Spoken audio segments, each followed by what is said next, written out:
Hello, everyone. Jeez, just cut abrupt. Okay. Hi, we're back.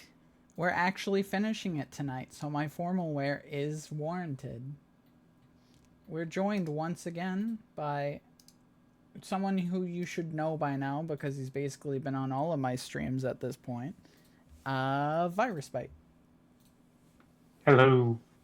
Welcome back. It's good to be back. Alright, so honestly, what all do we even have to do? I know we have the side stories and we gotta finish the second run.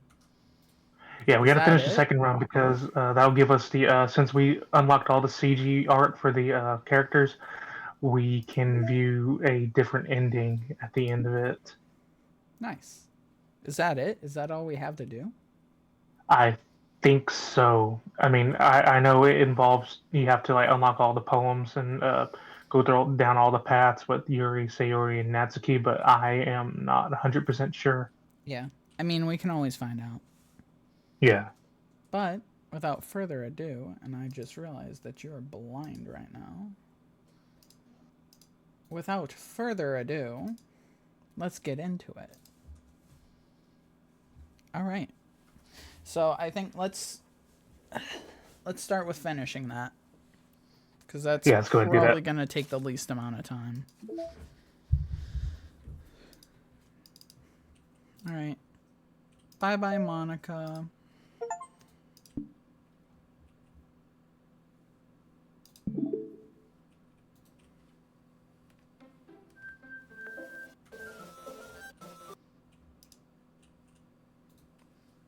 Yeah. You're mad, aren't you?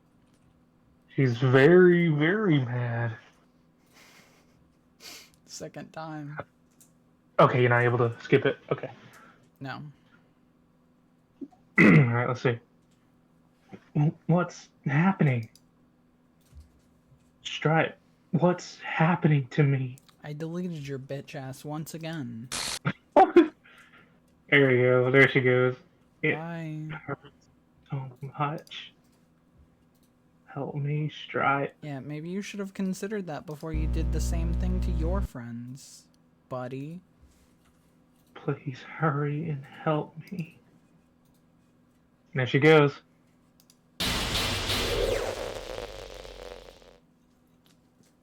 I love the sound of it. It sounds like you just eliminated a final boss. I can't believe they stole this sound from Action 52. Stupid.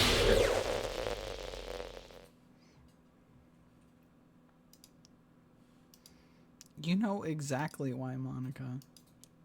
And yeah, we're not gonna read this because I'm almost certain this is the same. Yeah, I think it's just the same.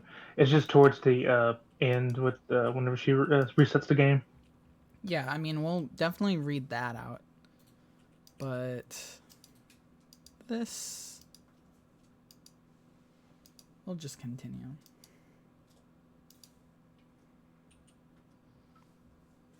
Come on. Bye. Come back a second later. Waiting for you. Yep, there you are. Come to the realization. Get better.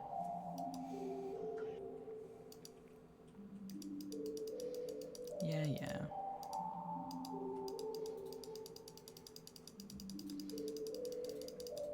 It was so cool because like the notification popped up on my phone that says Stripe is choosing Monica, only Monica.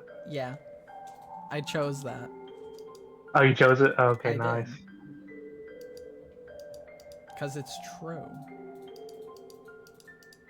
I'll take some stories on the side. Yeah. Alright, Monica. Thank you. Thank you for fixing Thank you for things. fixing the world. Thank you for fixing the world, Monica. Your sacrifice will never be forgotten. Never ever.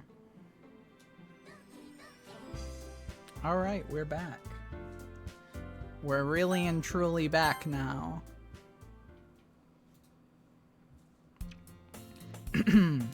It's an ordinary school day, like any other.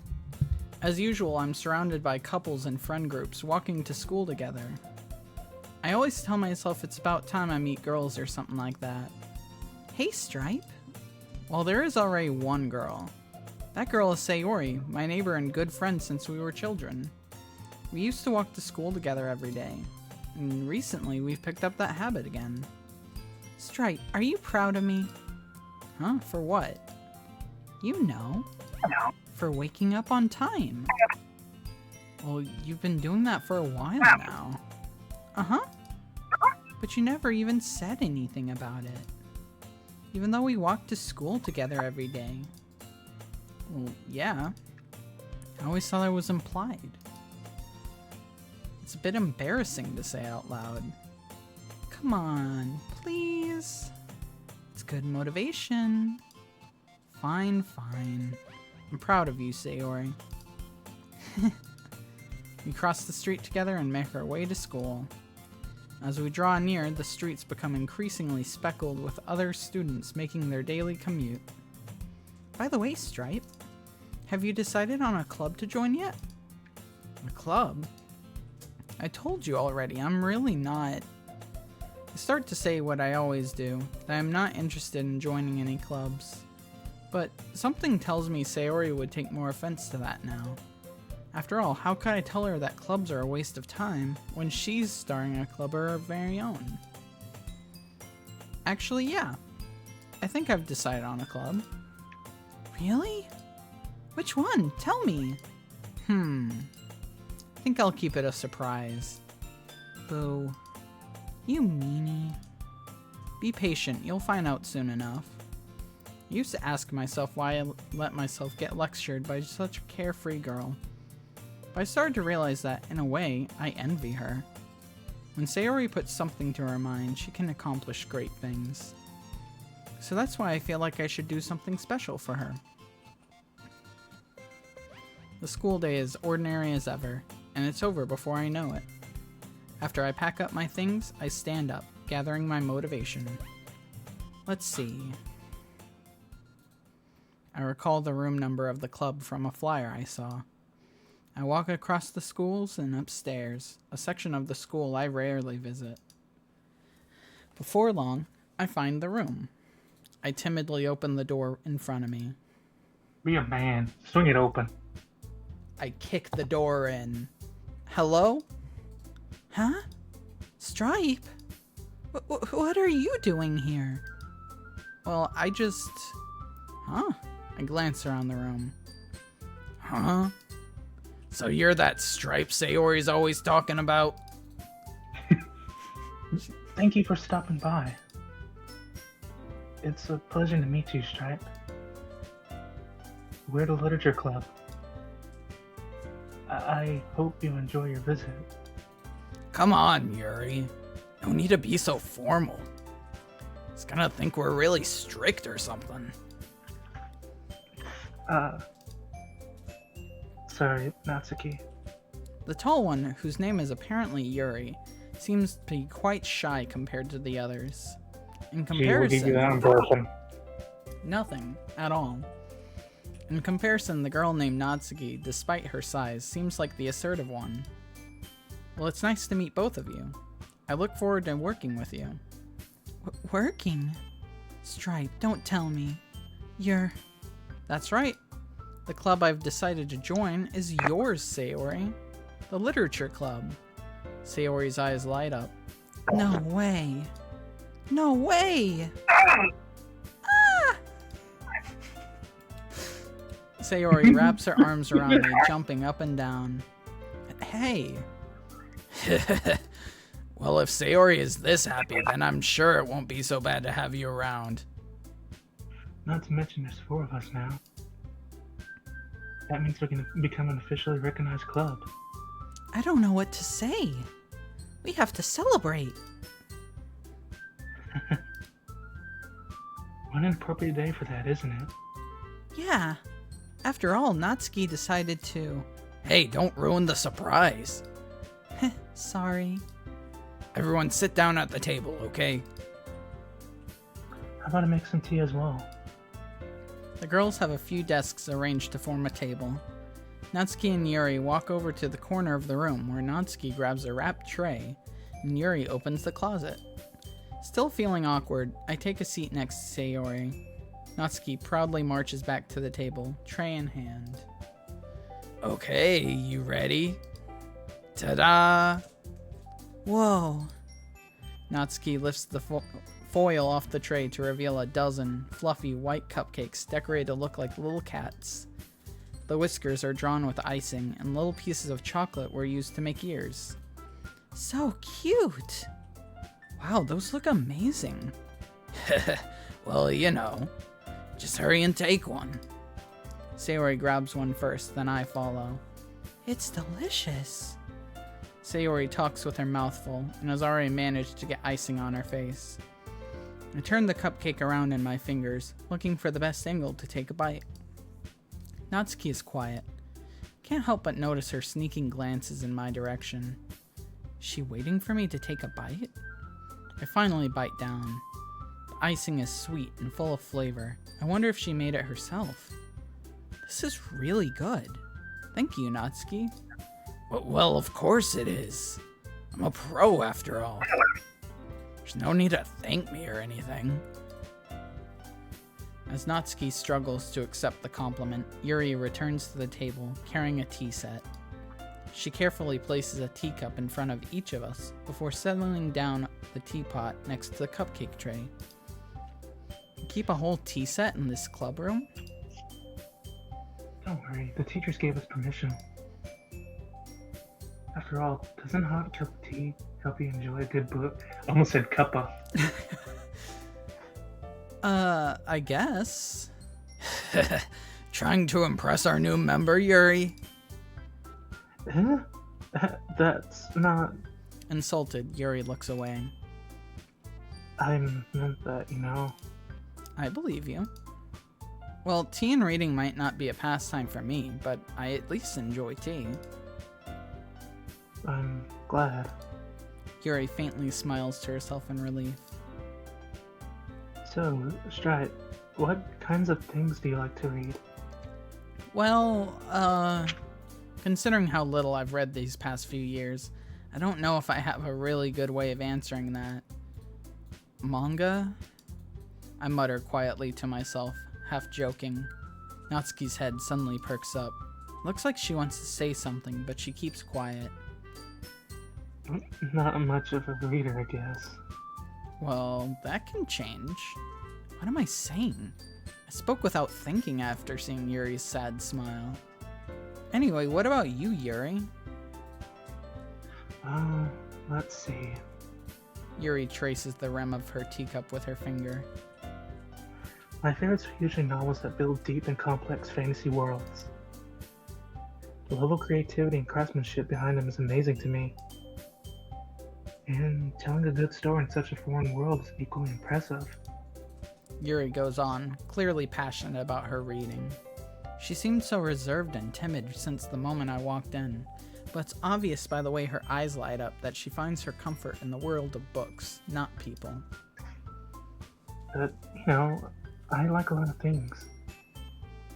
Don't feel intimidated if you don't read much, okay? I'm certain we can find something that we can have in common. Hey, Yuri. Huh? Well, about, the first thing you said. Manga? Manga? Thank you for answering for me. That's right. Natsuki tends to read manga in the club room. Don't just say it. For some reason, Natsuki seems embarrassed about it. Besides, manga is literature too, you know? So if Stripe wants to read some of my manga, then don't try and stop him or anything. Natsuki, I wouldn't do such a thing. However, it could also be nice for us to diversify ourselves a little. We can take this opportunity to try something new as well. Wouldn't you agree, Stripe? Maybe.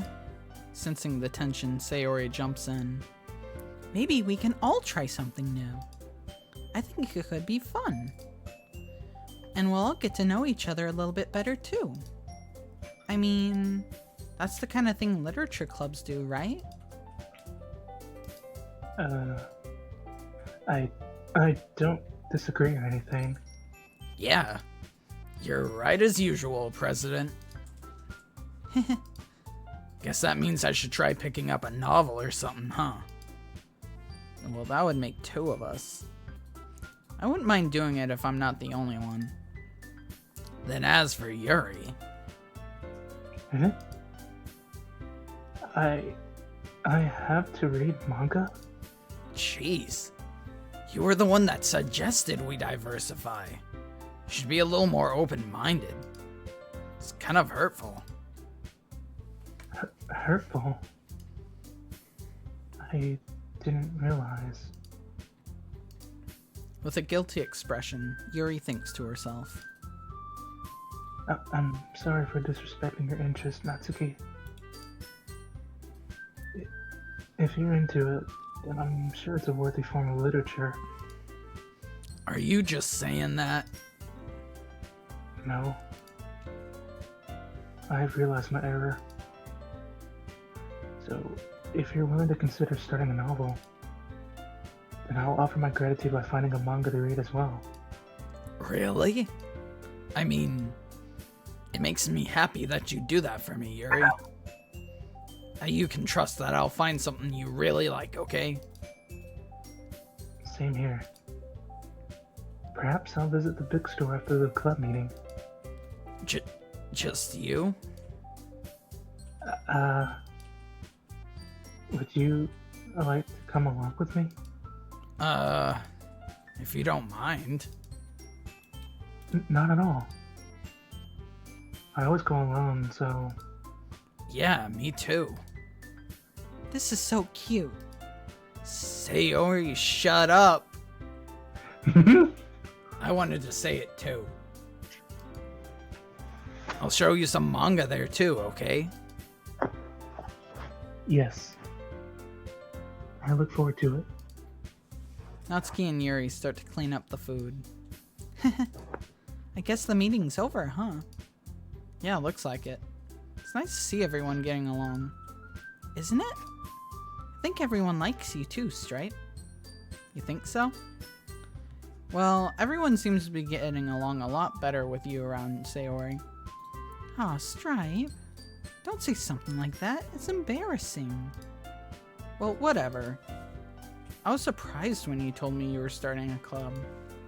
But I think you're pulling it off just fine. We're gonna make it the best club ever. Now that you've joined, every day is gonna be so much fun. Hey, Stripe. I really want to thank you. I mean, I'm really happy that you joined the club and everything. But the truth is, I already knew you were going to. There's actually something else. I wanted to thank you for getting rid of Monica. That's right. I know everything she did. Maybe it's because I'm the president now. But I really know everything, Stripe. I know how hard you tried to make everyone happy. I know about all the awful things Monica did to make everyone really sad. But none of that matters anymore. It's just us now. And you made me the happiest girl in the whole world. I can't wait to spend every day like this. With you. Forever and ever. F. O. R. E. F. That's not an F. See, I actually started this club because I need to up my reading level. V. E.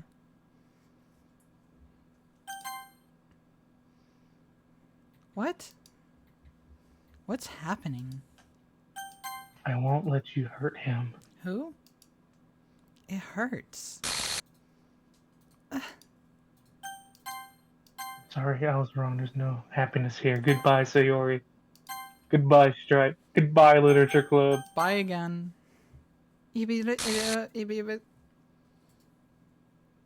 Alright, so it's the same ending. Yeah, I Maybe guess it's we the have to same get ending. all Hold the on. poems too. Might have to. Hold on. Let me look it up real quick. Yeah, do that real quick. Can you hear But me? we're gonna do side stories after this anyways. Hi, it's me. So you know how I've been like practicing piano and stuff, and not really any good at it yet, like at all. But I wrote you a song, and I was kind of hoping that I could show it to you because I worked really, really hard on it. So yeah.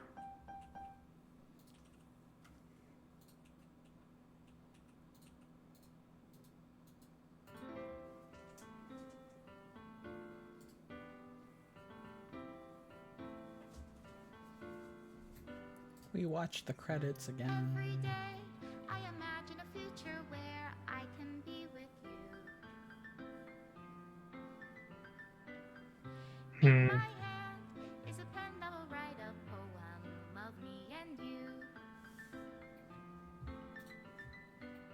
The ink flows down into a dark puddle. Just move your hand right the way into his heart. But in this world of infinite choices, what will it take just to find that special day? What will it take just to find? Okay, I don't know if we're missing one CG art. I think we got all of them, did we? I mean, we can check. I'm pretty sure The we problem is, got them all. yeah, the problem is trying to figure out which ones we didn't get though. That's true. But that's why I said we can check, because it stores the images. When you're here, everything that we do is fun for Okay, you so like, anyway.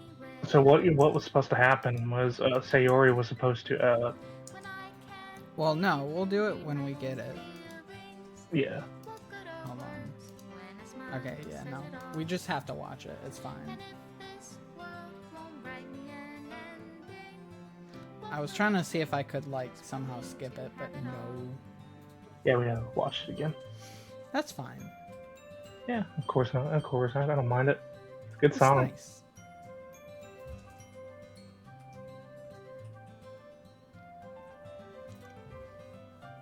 Songs to destroy your world to. does my pen only write bitter words for those who are dear to me? Is it love if I take your is it love if I set you free? Oh crap, we're missing that one. Are we? Yeah, because okay, we got Monica, so that's fine. We didn't get Sayori's. How can I write love Crap. into reality? Alright, yeah, we can do that. If I can't hear the sound of your heartbeat, what do you call love in your reality? And in your Thank you, reality, Monica. if I don't know how to love you, I'll leave you be.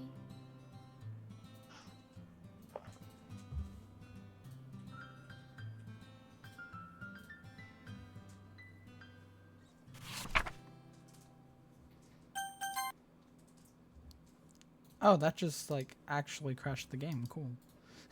Oh, cool, nice. Alright.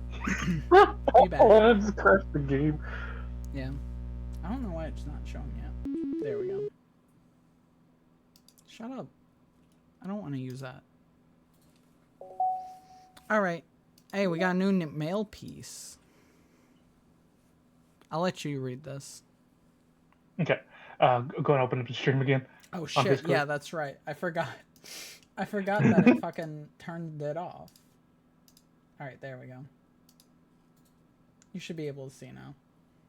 Okay, hold on. There we go. All right.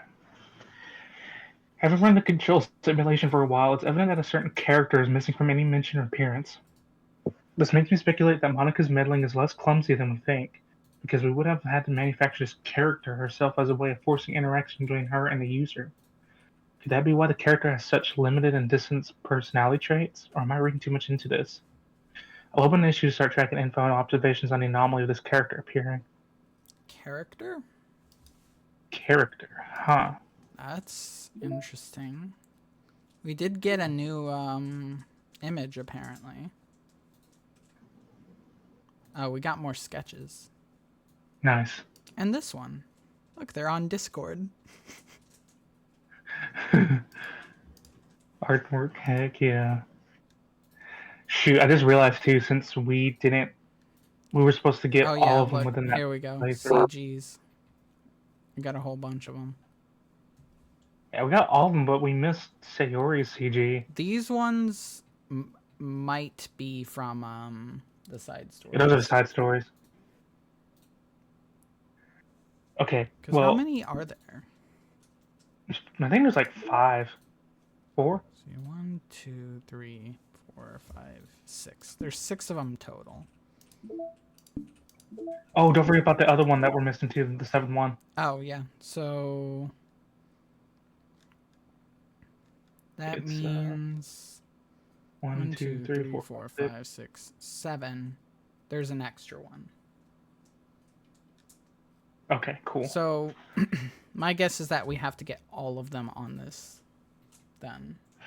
No. Okay, so what's supposed to happen? Okay, as far as I'm understanding, you have to like through one single playthrough of DDLC, you have to go through what we did last time all over again. So we have to do all of that, but get everything. Yeah, just get everything. So yeah. All right. That Well, sucks. we're gonna do side stories first. Yeah, let's do that. And since we already did all the dialogue, I'm pretty sure it's fine. We can just skip everything. Yeah. But we'll do side stories. Hell yeah, I'm down for that. Get the side stories going. Did you still want to do the dialogue for the side stories, or do you want to like? Yeah, I'll switch do off or that. something. I'll do it. All right. Take this opportunity to drink some water.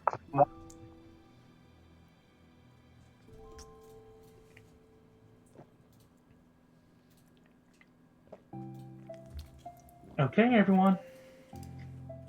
The Literature Club is starting. Let's all have a seat and take attendance, okay? Man, this debate club. I knew it would be so difficult to start a new club. I feel worse with every day that passes without anyone coming in. I'm really starting to lose confidence. Monica is the only member of the literature club. I'm taking over. Alright, you take it over. If I end up talking a whole bunch, then maybe I will. But I don't even think Natsuki's in this one, so we should be good. Yeah, I think it's just Sayori. And Sayori's voice is not taxing on mine. In the days that have passed, all of her efforts to recruit new members have been fruitless. Am I going about this wrong? Monica glances at one of her flyers. The headline is, "Do you like literature?"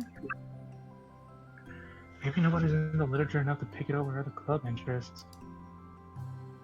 Can't just rely on people liking literature. I need to sell them on a vision. A vision. What kind of vision? Monica rests her head on her desk, deep in thought. Before she realizes it, the recent nights of staying up too late start to catch up to her. It's so quiet, and the noise of the air conditioning is soothing. The nair.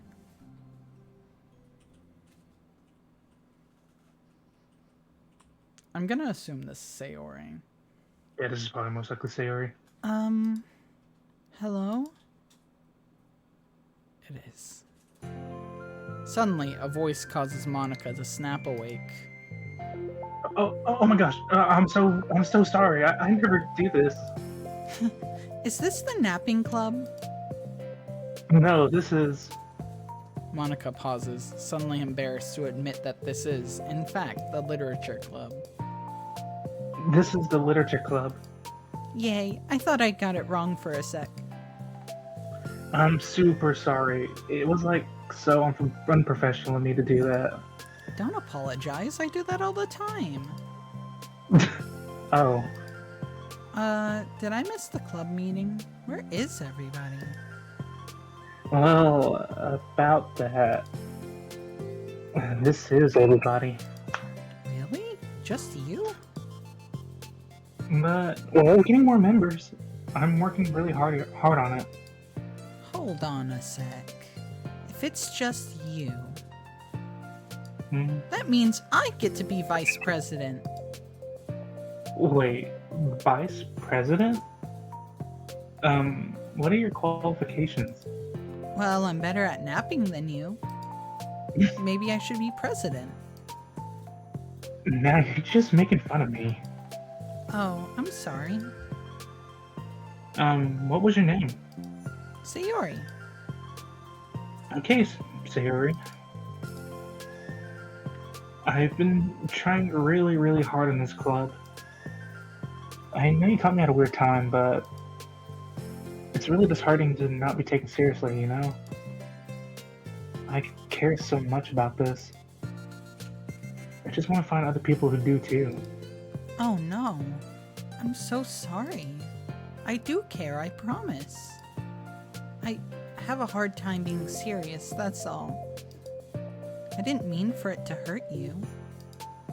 And I was joking about the vice president thing too. I would make a terrible vice president. I mean, I'm sure that... Monica tries to say something reassuring, but it's difficult when she still doesn't know much about Sayori. I'm sorry that this isn't like a real club yet. Would you still be interested in joining after I found a few more members at least? Well, no. I want to join now. Really? Yeah, it sounds like a lot of fun. Besides, I can tell how hard you've been working. You're doing something amazing, and you should be proud of it, you know? So, let me help you turn something stressful into something fun. If nothing else, I'm good at that, so... Honestly, how could I possibly say no to that? That's really sweet of you, Sayori. Oh, I'm Monica, by the way. Monica? That's such a cool name. Oh no, he's just trying to cheer me up. But you're smiling. Well, I didn't say it didn't work. Monica glances at the flyer on her desk and realizes that her name is already written on it. So what do we do first?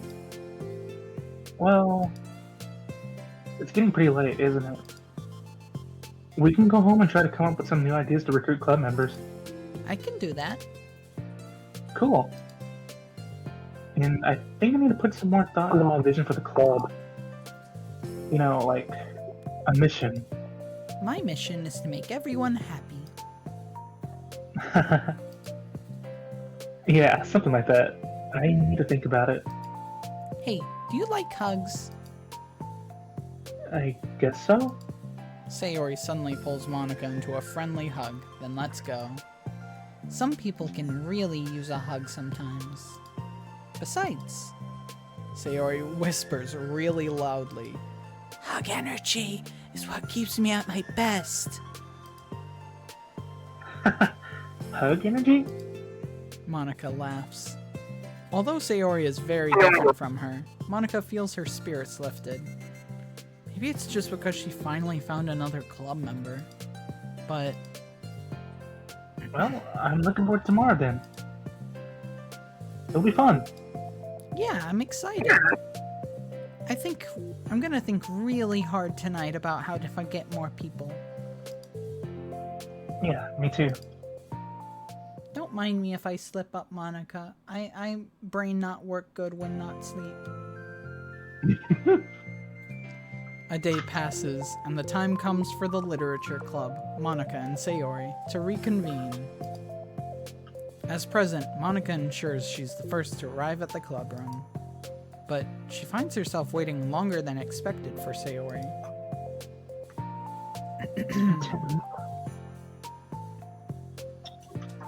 Oh, Did did you get it? It's My- been 10 minutes already. Yeah. Maybe Sarah changed her mind about joining? No, it can't be. I was so excited about yesterday. She was so excited yesterday.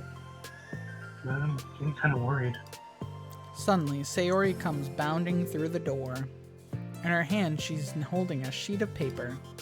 Sorry, I'm late. I'm here.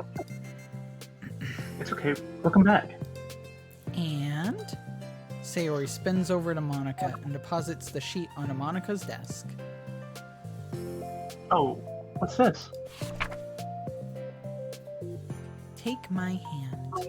Take my hand. Take me forward. Take me to your dreamland. Caution me to watch my steps so I can't look back at my footprints. Climb the stairs ahead of me while I look up to you. The more I look forward, the more I look up, the more I can lend to you. If you can trust me to follow your pace, I'll trust you to set it.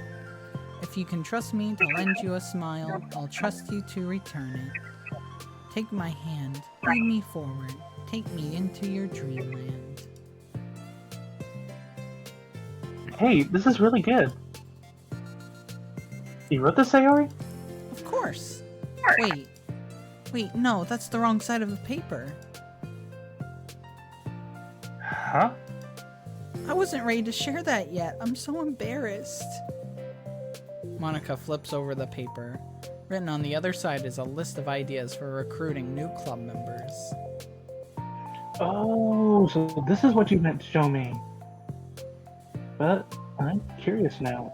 Do you write poetry often? I do, but I'm sure I'm not anywhere as good as you are. Really? I'm actually terrible at writing poetry. I've never written anything I was happy with. Like, I always read it again a week after I write it, and I'm like, wow, this is so stupid. I don't know.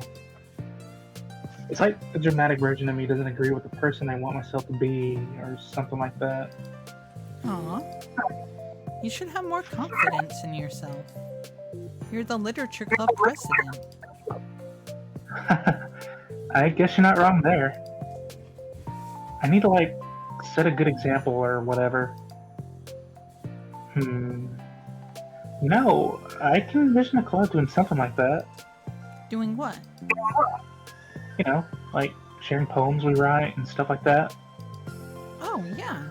You could even make a game out of it.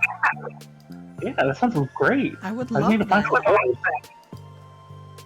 It's such a good way to learn about other people, you know?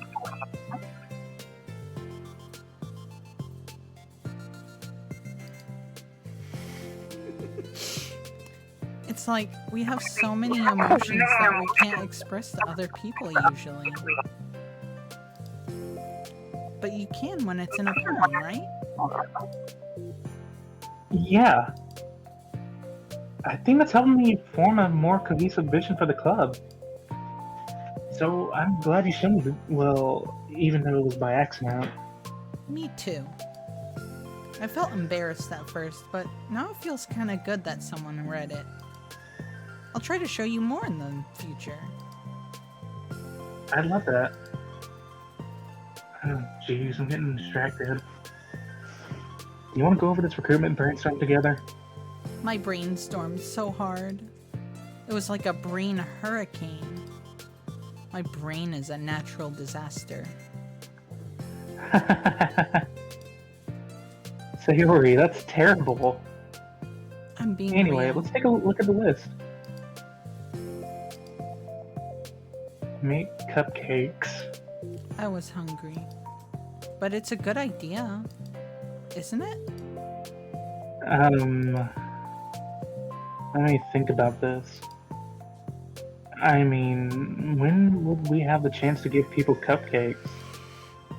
You know, like when they come into the club. What if we said we had free cupcakes on the flyers?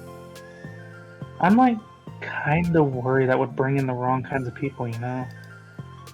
Wrong kinds.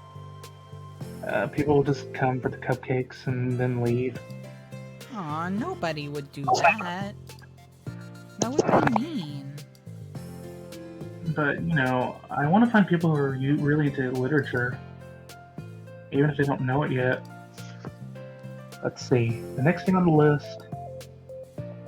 Hunt for people reading books. Yeah, hunt.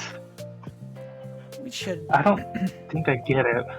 we should hunt them down like animals and slaughter them for our feast. Wait, that was a joke. Like, going around the school and finding people who are reading books, Like in the morning or during lunch. And then we tell them to check out the literature club.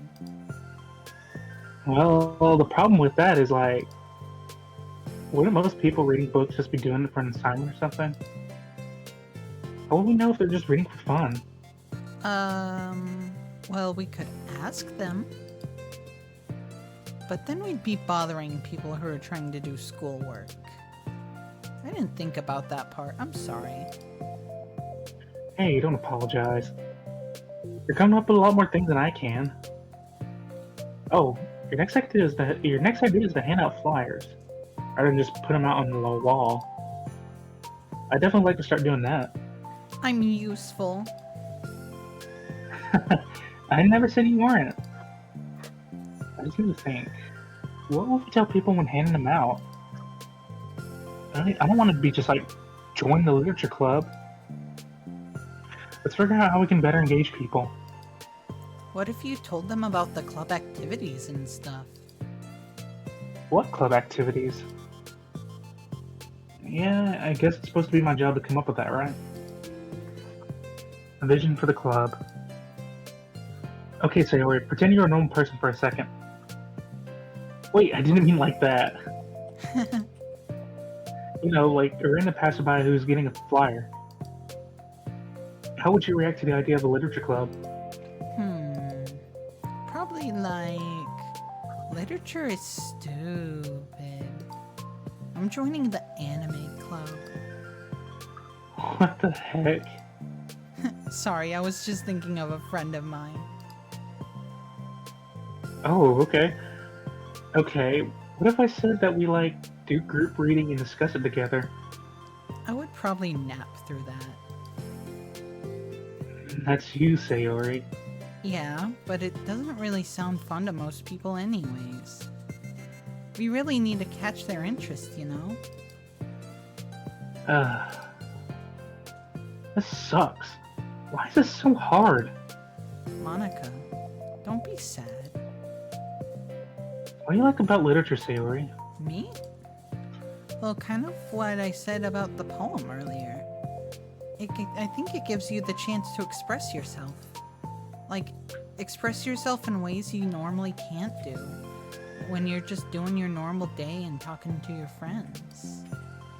I mean, we all have so many thoughts and feelings that we just don't get to share, It's like, intimate. Yeah. How do we get that across to people? It could be like, express your true self. Be intimate with us. Okay, that's kind of... Just kidding. Oh my gosh. What is it? I forgot all my things in the classroom. Must have gotten too excited and rushed here. Silly me. Rush? But we weren't... never mind.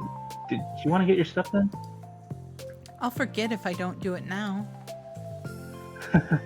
Well, I'll wait for you then. Okay, it'll only take a second. Sayori dashes out of the room, leaving Monica momentarily alone. Monica sighs and starts jotting her thoughts on a sheet of paper. Express yourself. Be who you want to be.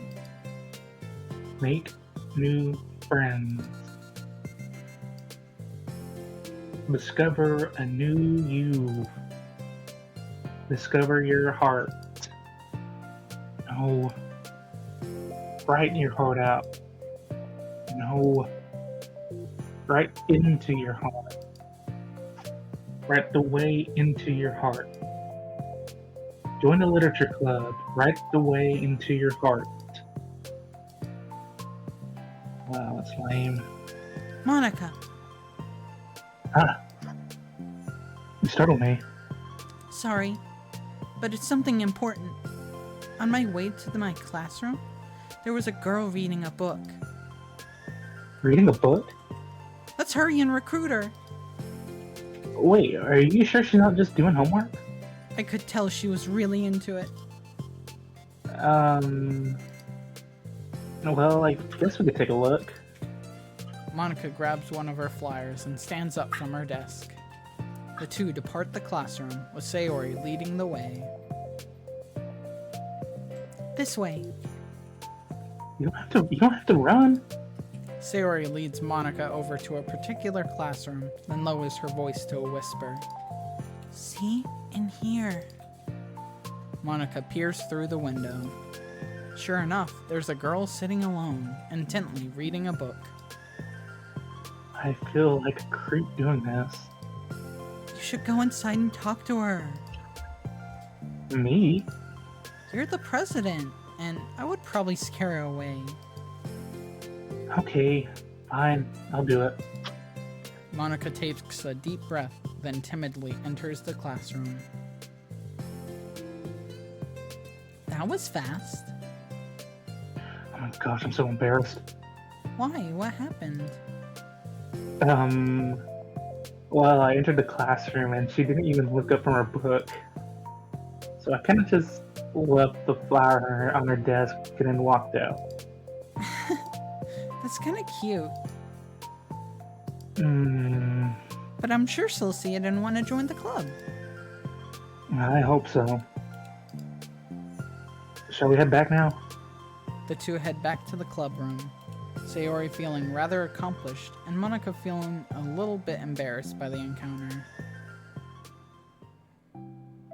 Upon returning, Monica and Sayori resume their strategy meeting.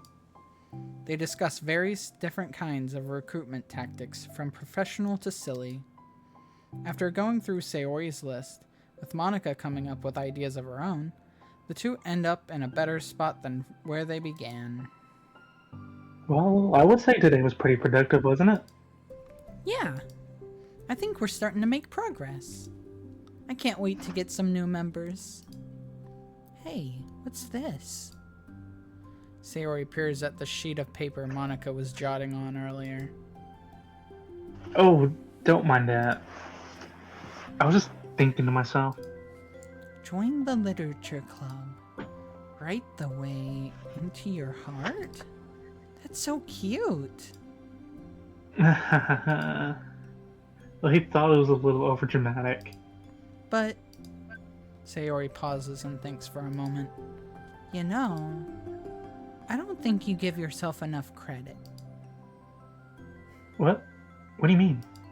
Like, I don't know. I feel like I can tell from talking to you today. It seems like you're always afraid of doing something wrong. Yeah, but... Would you call yourself a perfectionist? Yeah. Yeah, I definitely am. I mean, I always have an idea in my head of how I want things to go. And it's like, I can't accept anything less than that. But I think in the end, it helps me try my hardest at everything. So I don't think it's that bad. Like, with this club, we have such an opportunity to make it exactly how we envision it. But it feels like we only have one shot at it. So I'm just really afraid of it deviating from that vision. What's the vision? It's... Monica pauses to think, then shakes her head to herself. She sighs. I don't know. I just want everyone to... Monica trails off. Smiling, Sayori taps her finger against the sheet of paper. Right the way into your heart. I think what you're trying to do is to make the club that you need the most out of anyone.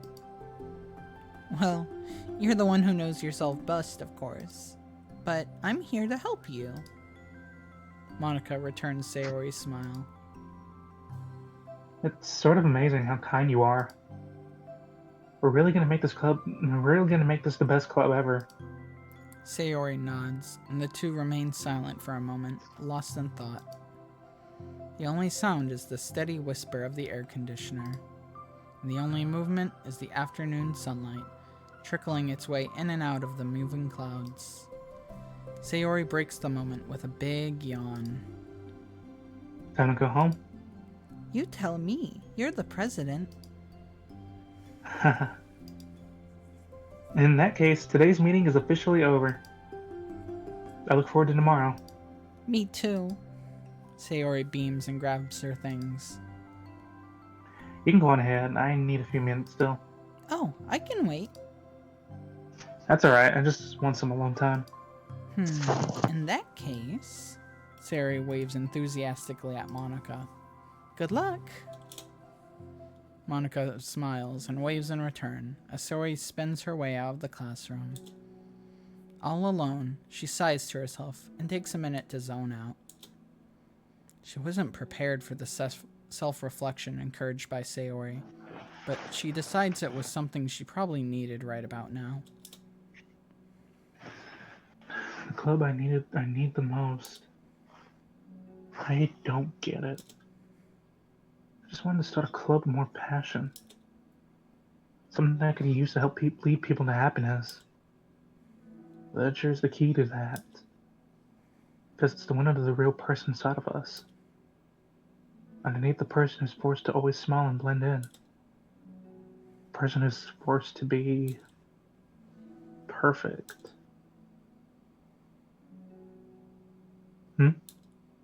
Monica suddenly notices a folder on the floor by her desk. Did Sayori leave this behind? Hope it doesn't have her homework in it. Worried, Monica opens the folder to check. Poems. It's a folder of poems. A feeling of joy is a flower plucked from the ground. The color, the scent, it's so pretty in my hair. Every day I pluck some flowers, as though they grew just for me. A lifetime of peace and nourishment yanked away in an instant. All for me, all for joy. I need more. I need more joy. I need more happy. Pluck, pluck, pluck, every day. Pluck, pluck, pluck, so pretty in my hair. Pluck, pluck, pluck, you're going to die, and you too.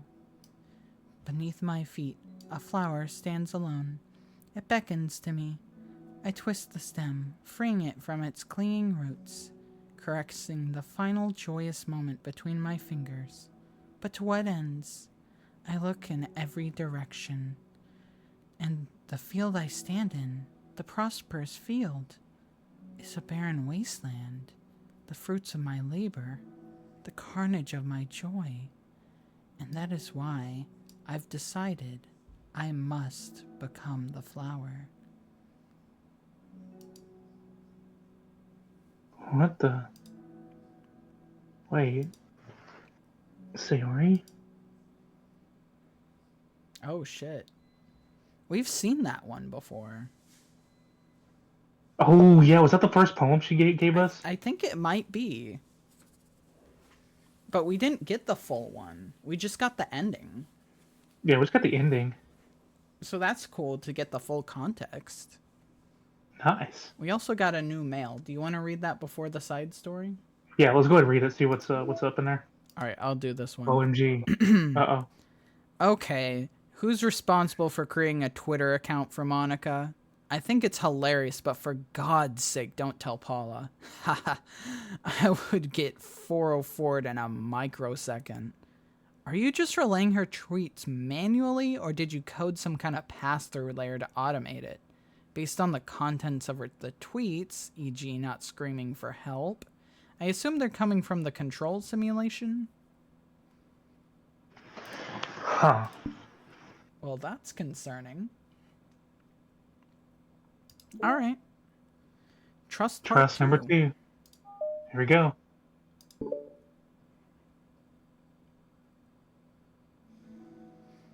Another day passes in a flash, and it's already time for the next club meeting.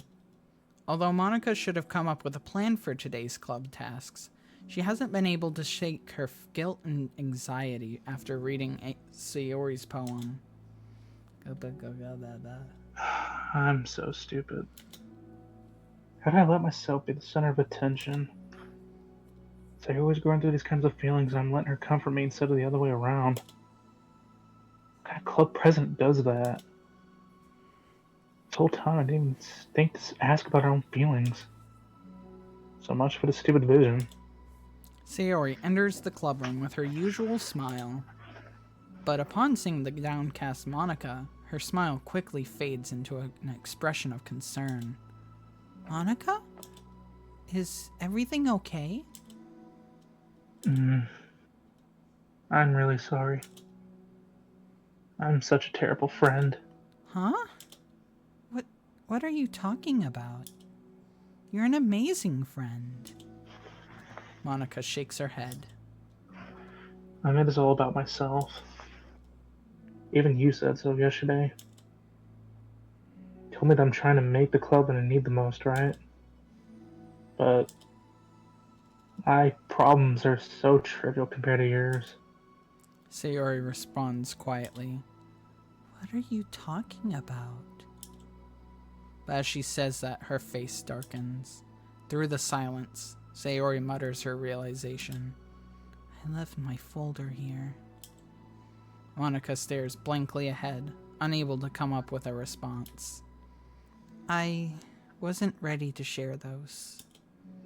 Now you're worrying about me. I don't want that. But why? We're friends, right? Wordlessly, Sayori nods. Friends look out for each other. I want to be here for you as much as you're here for me. Another long moment passes in silence. The air is incredibly heavy. This is different. It wasn't just about you yesterday. It was about the club. Besides, things were so happy yesterday. You don't need to do this all of a sudden. I don't want it. I like happy. So, if you do this, then you're just being selfish. Monica massages her forehead, struggling through the frustration of such a paradox. It's understandable that Sayori isn't ready to share certain things, but as unfair as it is for Monica to pry, it's also painful for Monica to force herself to ignore the needs of her friend. I'm sorry I looked. I disrespected your privacy. No, I don't blame you for looking. You would have at least needed to check if it was mine. Yeah. Monica takes a deep breath. Okay. I understand that you don't want me to worry. And I think I'll be able to put this aside so that we can move on. But can you promise me something? Promise you what? Monica pauses to collect her thoughts. This is the Literature Club. It's a place where people can express themselves in ways that life normally doesn't allow them to. That's the vision. In fact, it's our vision. Right the way into your heart or whatever. So I just want you to promise me that you'll remember that too. It doesn't have to be right now, but I want to be here for you when you need it. I want us to be ourselves like that. Sayori smiles gently. I'll promise if you promise. Unable to help it, Monica returns Sayori's smile. I promise. Me too. As the conversation closes, the mood in the room is lifted. With that behind them, it's time to proceed with the club activities. So, want to teach me about poetry? Huh? But what about recruitment? It's fine. We have plenty of time for that. But right now, I feel like I want to do this. I mean, I do have to fulfill my end of the promise, you know? There's no way I could say no to that. Just don't expect much. I do a lot of writing, but it's not like I'm a scholar or anything. That's fine. I think I just need like some motivation. I never know where to start when it comes to writing poems. Starting isn't so hard. You just kind of need to write down your feelings and see where it takes you. Yeah, but that wouldn't come out any good. It's not supposed to. You're gonna have to fight your perfectionist mind on this one. You can just start by writing your feelings and see what kind of things you can think of. And then you can turn your feelings into a little story. Hmm. You can get your feelings down first, then make the sound pretty later. It's not like building a railroad where you go from one end to the other. It's more like a collage where you find all the things you want to put in, then you arrange them in a pretty way. At least that's how I do it. It's not like it's the only way, but it's a really good way of not getting stuck right at the beginning. I understand. Yeah, I always get so caught up in how it sounds that I forget about what's actually important. Monica pulls out a pen and paper to start writing on. Stop being a perfectionist. You idiot. I'm just kidding. Monica scribbles out, "You idiot," after she writes it down. No, keep it. What? Why? Are you calling me an idiot? Of course not. But the point is that you're not supposed to police your feelings, right? Be as dramatic as you want. But I was just. Well, yeah. Underneath the scribble, Monica rewrites, "You idiot." She stares at the paper. The words stare back at her. It's kind of funny how I wrote down what I'm mad at myself for, and then I did that exact same thing anyway. This is really going to take some getting used to. I believe in you. Thanks. I do too. Me, I mean. But also you, of course. Monica continues the exercise, jotting down her thoughts. It's surprisingly quite a struggle to write without overthinking it. But after a while, with Sayori's guidance and encouragement, Monica's sheet of paper begins to look fairly lively, peppered with all of her random thoughts. Phew. Monica looks up and down at her sheet. Gosh, it feels so tense looking at this. Hate it. But it's also kind of liberating. Mm-hmm. I can tell by how hard you're trying. It makes me happy. I think you'll be good at writing poems. Don't give me too much credit. I just have to try really, really hard at it. But I think it's something that I'll enjoy doing. With you. Sayori beams. I'll stop here, but we still have time. Let's try to work on a new flyer for the club. I won't be so picky about the language. Yay, let's do it. Monica and Sayori proceed with their work. With each passing day, the two of them become more confident in the club. Not simply from their recruitment planning, but from their vision as well. As their bond strengthens, so does the essence of the literature club.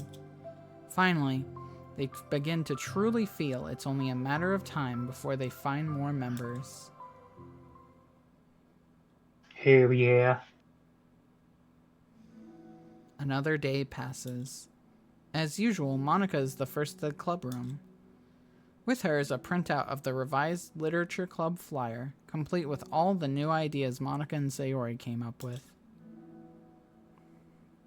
If only this was the flyer we gave to that one reading girl the other day. So much more attractive than the old one. But The new catchphrase is featured clearly in the center of the flyer. clutch please. Yeah. Sayori's taken over my brain. Write the way into your heart. Surely common sense would say that one writes from the heart, not into the heart. But the message being delivered is that one can use writing to discover themselves. Hopefully, Monica and Sayori had thought, it would be enough to garner some curiosity from students. Why do I feel so tense looking at this?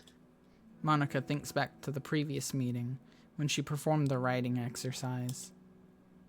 Was I always this bad at expressing myself? How am I supposed to be present if I can't even demonstrate what the club is even supposed to be about? The literature club is truly beginning to take form. But with that, the weight of Monica's shoulders is something. The debate club was always about rigid structure, formulating airtight points and counterpoints, and delivering them with conviction. It was about the person on the outside. That's why Monica was so good at it. It existed entirely within her realm of comfort. It's suffocating. I need to break through this mental wall. I need to learn to express myself. For real. Monica pulls out a sheet of paper and grabs her pen. She presses the tip of the pen firmly against the paper. But her hand doesn't move. Instead, a tiny blot of ink collects around the tip of her pen. Monica lifts her pen and stares at the little blotch. For some reason, she feels compelled to run her finger across it. As she does so, the black ink smears across the paper, ruining Monica's canvas. Out of spite for herself, Monica presses down her pen once again, letting the ink collect. She creates a second smear on the paper. Come on, Monica. Just move your hand. Monica writes. This is what I get for seeking perfection. A stain. Monica slides the paper away from her and puts her head down on the desk.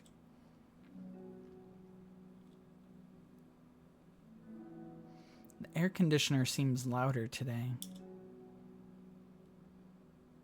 I'm here. Hi.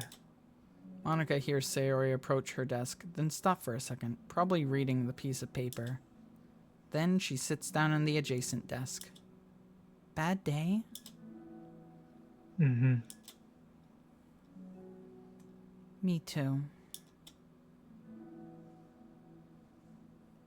You too? The new flyer looks good. You've been working really hard. On the club, but also something else, I think. I can't do it. I'm sorry. It's so hard to just be vulnerable. Sayori takes the sheet of paper from Monica's desk. She writes something down, then stares at it for a while. Can I trust you? Of course. You trust me with anything.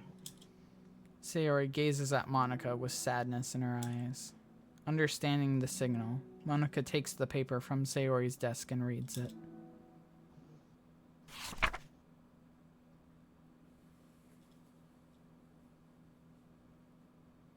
Sometimes I want to die.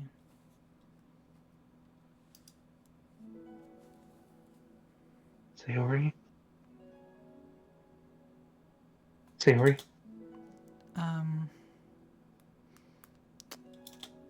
This is really, really hard for me. Her voice shakes. So, if I can do it, then you can too. Because you're like a million times better than me. That's completely not true. Sayori takes a deep breath, trying to steady herself. That's something about me I've never told anyone before. Even now, my head is like screaming at me to stop. Wait, you don't have to force yourself. I mean, just because of the promise yesterday. I want to. It just feels right. I mean, maybe it's part of the reason I came to this club in the first place. This is the literature club. I trust you more than I'm scared. At those words, Monica stands up. Sayori must have taken days to work up the courage for this. Were Monica's own futile but genuine efforts actually the push Sayori needed? Sayori's deliberate breaths can be heard over the air conditioner. As she prepares herself to continue, Monica waits in gentle silence. I have this problem where I get really upset when people worry too much about me. I can't control it. It's like, why waste your energy worrying about me when you can just be happy instead? So I never tell anyone about these kinds of thoughts that I have. It's so much easier to just smile and help everyone else be happy. But that's... Terrible. That's what Monica wants to say, but she stops herself in fear of saying the wrong thing. It's just that if everyone knew about it, they wouldn't treat me the same anymore. Like, whenever I'm not smiling, everyone would worry about me and ask me what's wrong. I know that because it used to be like that. Sayori pauses, seeming to recall something in the past. I just want everyone to be happy. That's the most important thing to me. And letting people look inside my head doesn't bring happiness to anyone. Sayori pauses again, her solemn expression making her look almost like a completely different person. How did you find the courage to tell me this? You're not worried that I'll be one of those people too? I am worried. Part of me really hates myself for doing this. But another part of me, I think, just felt like it would be different this time. Whenever we talk about what the club is supposed to mean, I kept feeling like it was the right thing for me to do. Especially after you've been trying so hard to express yourself, too. Just made me feel like I could say it in confidence, and our friendship doesn't have to change. It's so silly. The club is only 2 people, but it already means this much to me. Monica feels a tightening sensation in her heart. A feeling of connection as Sayori's emotions radiate between them. Me too. I was so lost until you showed up. You're so brave, Sayori. You're so strong and brave. I don't even compare. Monica steps forward. But if nothing else, I can at least offer you some hug energy. If you like. Wordlessly, and without a smile, Sayori rests her forehead on Monica's shoulder. Through their contact, Monica can almost feel the torrent of thoughts swimming in Sayori's head. And in this moment, enchanted by the air of the club, Monica realizes that, of all the days that have passed, this is the one where she really, really hopes that nobody new walks through the door. She speaks softly. You're like the sweetest girl I've ever met.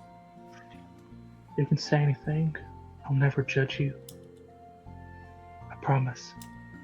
Sayori's breath begins to quiver. She takes several deep breaths, trying as hard as she can to start speaking, to say the things she never once dared to say out loud. Finally, she speaks in a choked voice. I'm so worthless. I'm worthless, and everyone would be better off without me. She suppresses a sob as a tear falls down her cheek. I'm just an inconvenience to everybody.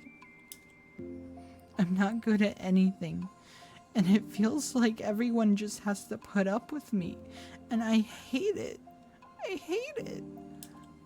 The more Sayori speaks, the more she fails to control her voice, falling victim to the overwhelming sadness clutching at her throat and chest.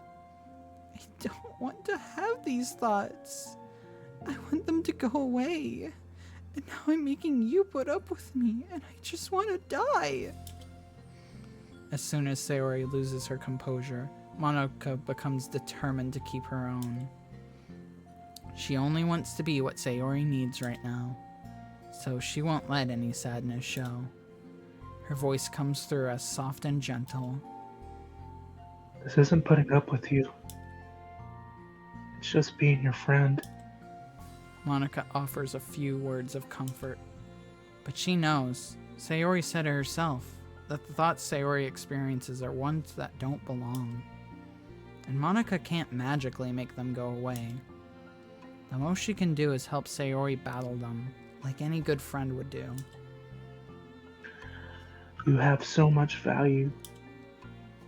To me, and your friends, other friends too. This club wouldn't have been the same without you. I really, really mean that. You coming here was the best thing that could have ever happened. Even if we never got any other members, I would still be happy. That's what brought you here. Brought us a vision, and you also brought happiness. That's your favorite thing to do, right? Sayori doesn't respond, but Monica feels her gently nod. No more words are needed between them. The two share their embrace for a while longer, Monica letting Sayori take up as much time as she needs. Once her breathing steadies and her sniffles fully cease, Sayori lifts her head and wipes her eyes. I guess I needed that. Some days are harder than others. Well, I'm here whenever you need me. But any other time, I'll make sure that things are the way they usually are. If that's what makes you happy. Mm-hmm. Thanks. You're the best. No, you are. The two exchange smiles. You know, I'm sorry to bring this up all of a sudden, but have you considered talking to a professional? Sayori nods. It's scary. Since it's already so hard to tell people. Yeah. Well, of course it'll always be your choice. But if you're ever looking to find the courage for it, I can do my best to help you. Therapy arc. Therapy arc. Therapy arc. Therapy arc. Therapy arc. Thanks.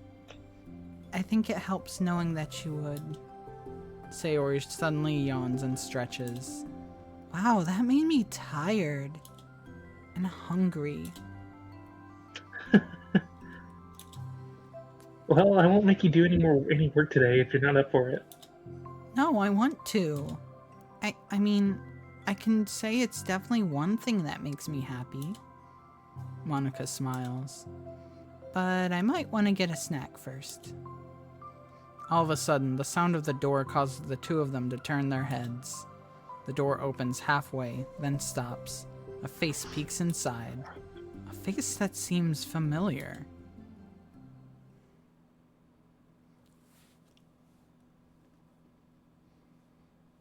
Familiar? Familiar, huh? Yeah. Alright, well, I guess we're on to understanding. Let's do it. Alright, did you want to do a quick BRB, or are you ready? That's up to you. Did you need to do something? Let me do a quick one. Okay, you're good. I won't be long, I promise. Okay, I'm just gonna be muted, so I'll just say whenever you're back. I'll just get some music going. I'll just get copyright claimed. I will return.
Alright, I'm back. Hopefully it wasn't Nice. too long. No, not at all. You're fine. Alright, cool. So now... Oh, that's a little early for that. Now... If we go in pictures... Ooh, we got 2 new poems from that, too. Heck yeah. Oh, Sayori's poems, yeah. Yeah, we got Sayori's poems. And then...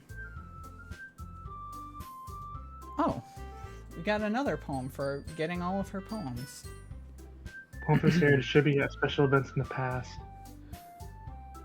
There once was a ladybug. It was so small, and it took a really long time to crawl from here to there. It was very tiring to fly for too long. Nobody squishes ladybugs because they're cute. But does that make them better than other bugs? Do ladybugs know they're cute? I think they're too preoccupied with bug things. And so, the ladybug crawled around and did bug things. But this story really wasn't going anywhere. But I know you don't mind. I hope you think it's nice for being there in any ways. Like ladybugs. Like this ladybug. The one who clings like a doof on your shoulder because it knows you won't squash it. If it doesn't bug you, will you stay a while? Neat. And then of course we got the CG for that. Alright. We're on to understanding then. Let's do it.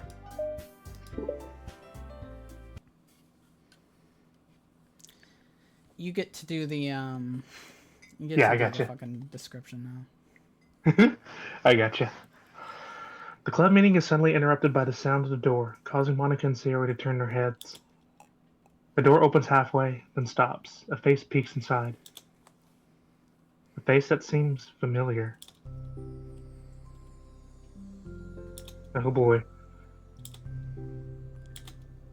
Sayori's eyes Sayori's widen, eyes widen, recognizing the girl. I keep forgetting that I'm not reading these. She very conspicuously mouths to Monica. It's her! It's the girl! It's true. The girl standing in the doorway is none other than the girl Sayori had come across reading alone in the classroom. Thanks to Monica leaving the flyer on her desk, it seems she's found her way to the club. Are you here for the literature club, by any chance? Am I in the wrong place? No, you're not. This is the literature club. Please, come inside. The girl fully steps in the door but continues standing against the wall, avoiding eye contact. Sayori continues to fail, containing her excitement. It's happening, oh my gosh! Thank you so much for coming. Sorry it's a little empty. I'm Monica, and this is Sayori. And we run the literature club. Even though it's just us so far, but... What's your name, by the way? I'd like to join your club. Already? Wait, really? Are you sure? I mean, I should be good enough. Everyone is welcome here. You don't have to be good enough. Oh. Do you want to have a seat? I'd love to get to know you. The girl nods, sliding over to a nearby desk and gently sitting down. So what's your name? Yuri. I'm Sayori, and this is Monica. Sayori, I already... Nice to meet you. Do you like fantasy? Like books? Yuri looks at Monica. Fantasy is cool. Yes. Have you heard of Annabelle Dupont? I can't say I have. Oh. Well, she's my favorite author. I'm on her 5th book and it's just... Yuri grins and presses her knuckles against her cheeks in joy. You can borrow my books. I wouldn't mind. You're really in for an incredible experience. Monica stammers, completely off guard by Yuri taking control of the conversation. She glances sideways at Sayori, silently asking for help. I'd love to. It sounds like you're really into them, so they must be great. I am so happy I found this club. Oh, I'm so stupid. I left all my other books in my locker. I should have bought them. Yuri quickly stands up. I'll be right back. I'll go get them for you.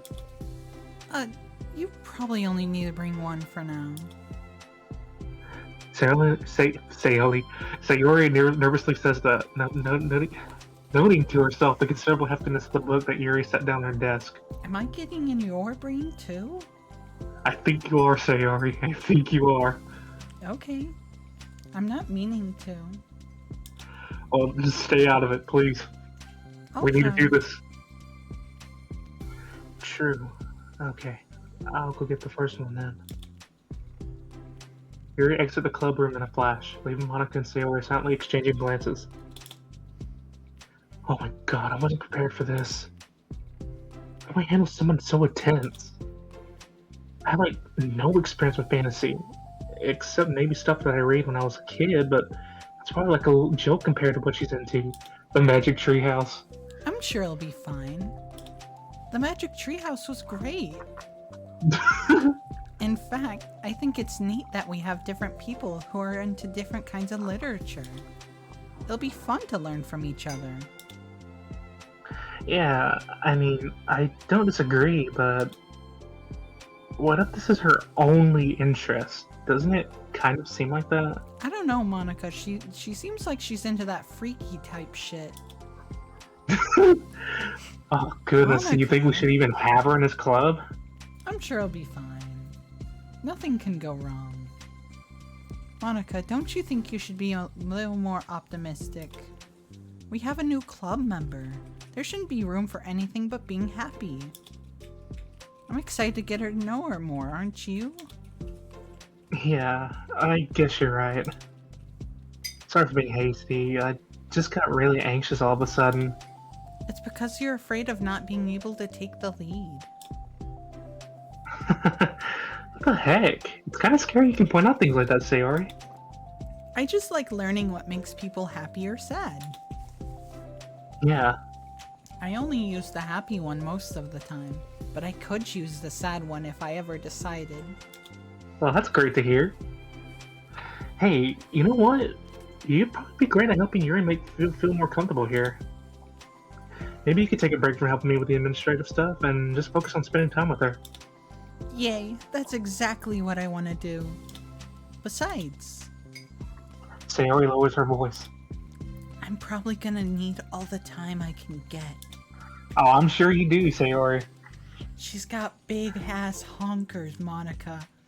Did you see that? She taps her finger against the dauntingly chunky book Yuri left sitting on the desk. Right afterwards, the door opens to reveal Yuri's return. I'm back. Her breath is slightly heavy, combined with her short time gone, indicates she may have ran at least part of the way. She makes her way back over to Sayori and sets down the book on the desk. Just as Sayori feared, the book Yuri brought for her is just about equal in size to the one already on Yuri's desk. Well, there are probably a few things you should know before getting started on it. There are some things that are more explained in other books that take place in the same universe, so going over those would be good to keep you from getting confused at the start. Sayori nervously interjects. Well, I was thinking that maybe today we could just get to know each other a little bit more. You know, I think if we're going to be reading together, then I would like that. From across the room, Monica smiles and nods at Sayori while Yuri isn't looking. Oh. Okay. Yuri sits down and looks at her book and then glances around the classroom, showing no indication that she has anything more to add. So what made you decide to join the club? Well, I like reading, so I was immediately interested. I had no idea that someone was starting a literature club. That's my fault since I haven't been paying attention to any of the club recruitment advertisements. I only found out because Yuri glances over at Monica. Monica? Monica came into my classroom and put the flyer on my desk. Suddenly Yuri's face darkens and she shakes her head at herself. I was so stupid. I got too nervous and couldn't even look up. So she just walked out. It took me several days to just come here because I was afraid that Monica told everyone how inconsiderate I was. But I decided that was probably irrational. Wait. No, that was totally my fault. I felt so bad about interrupting you that I just, walked out. I was actually really hoping that you would come by. Yuri exhales in relief. I always seem to interpret things as the worst possible scenario. Well, I was really nervous to come here for some other reasons too. Such as there being too many people. Not that I mind that much, but I have a really hard time having to meet a large number of new people at once. So, it's actually amazing that it's just two of you. I definitely came at the right time. Aw, that makes me happy. I'm proud of you for working up the courage to come. Yuri smiles warmly to herself.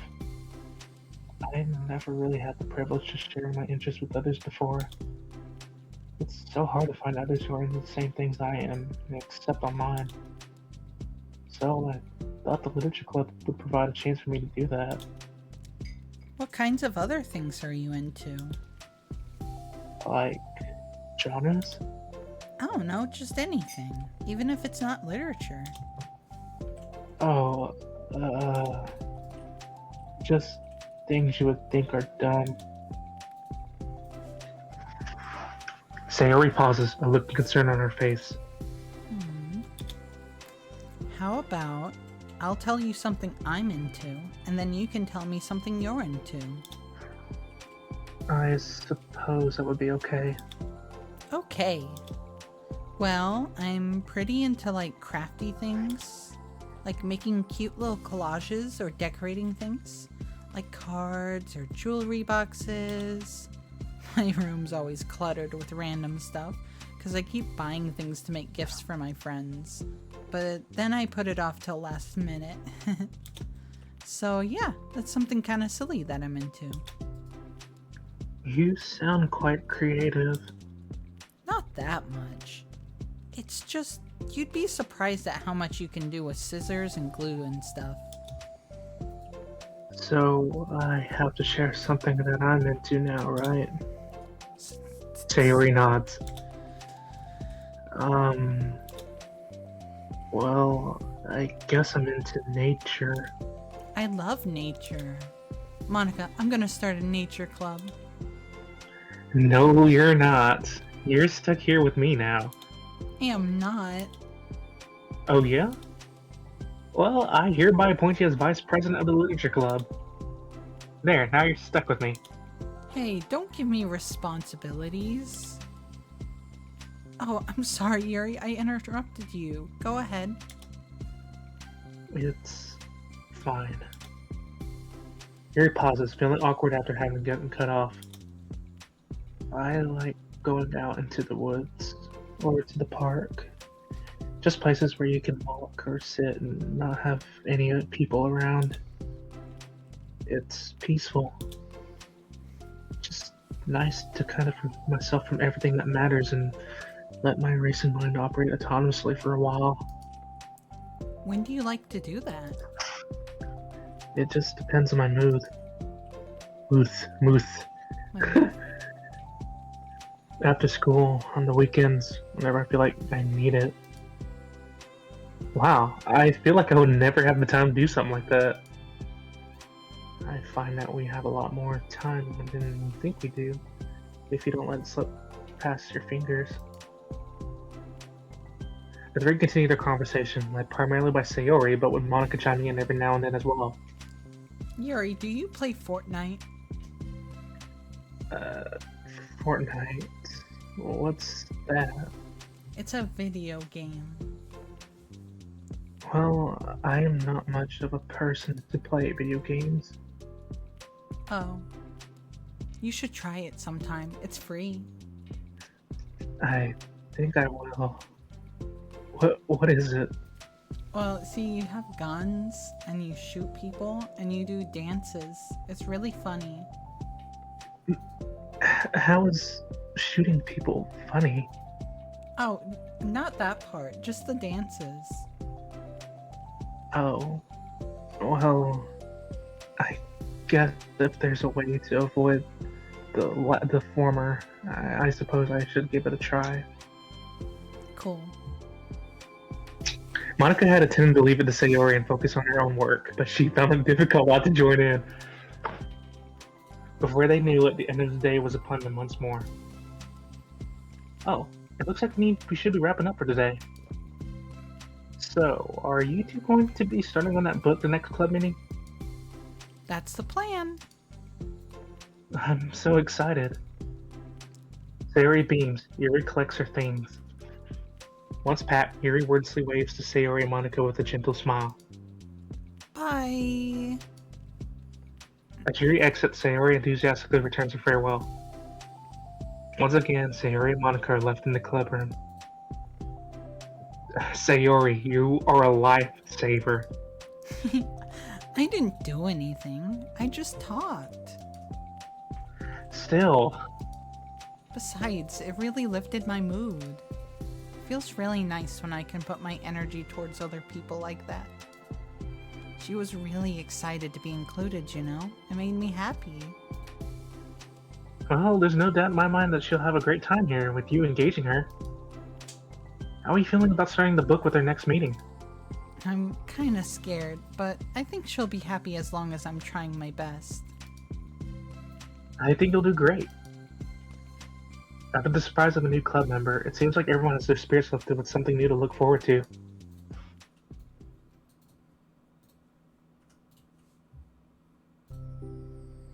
Another school day ends. Swallowing her anxiety, Yuri makes her way to the club room, expecting to be the last one to arrive. As she opens the door, she's surprised to find only Sayori in the club room. It's club time again. Monica went to the computer lab, so it's just us today. Is that okay? Yuri silently nods, unable to make eye contact. I'm sorry about yesterday. Hmm?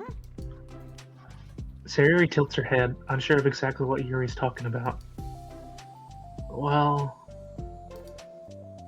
I mean, the way I got overly excited to share my books and how you had to stop me so we could talk first. It was so inconsiderate of me. I got too excited and forgot to think about everybody else in the club, so... Yuri, you didn't do anything wrong. I thought it was cute how excited you were. Well, still, I think I changed my mind about the book.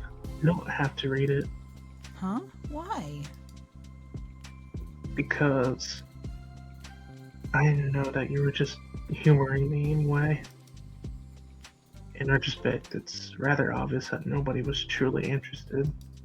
But if you like it so much, then it must be worth sharing. I've already decided I'll join the club, so you don't have to try so hard to entice me. That's not what I was doing. A moment of uncomfortable silence stretches between the two of them. Well, the thing is, we don't even have any club activities yet. I mean, Monica and I have just been working on recruitment stuff mostly. So it just sounded like fun that we could do it together, reading your books. You know, like a club activity. That would be okay, right?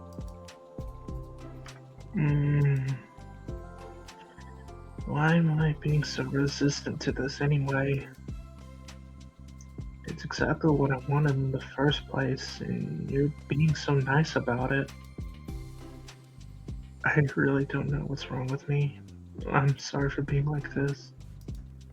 You don't have to apologize.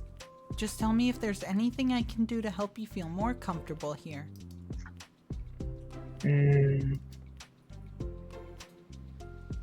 Sayori pulls her desk up against Yuri's and sits next to her. The book in question is already on Yuri's desk. Peering over, Sayori reads the cover of the book. Dusk Bell. Part 1 of the Everlast Saga. It's Dusk Bell by Annabelle. Sorry, I'm ready now.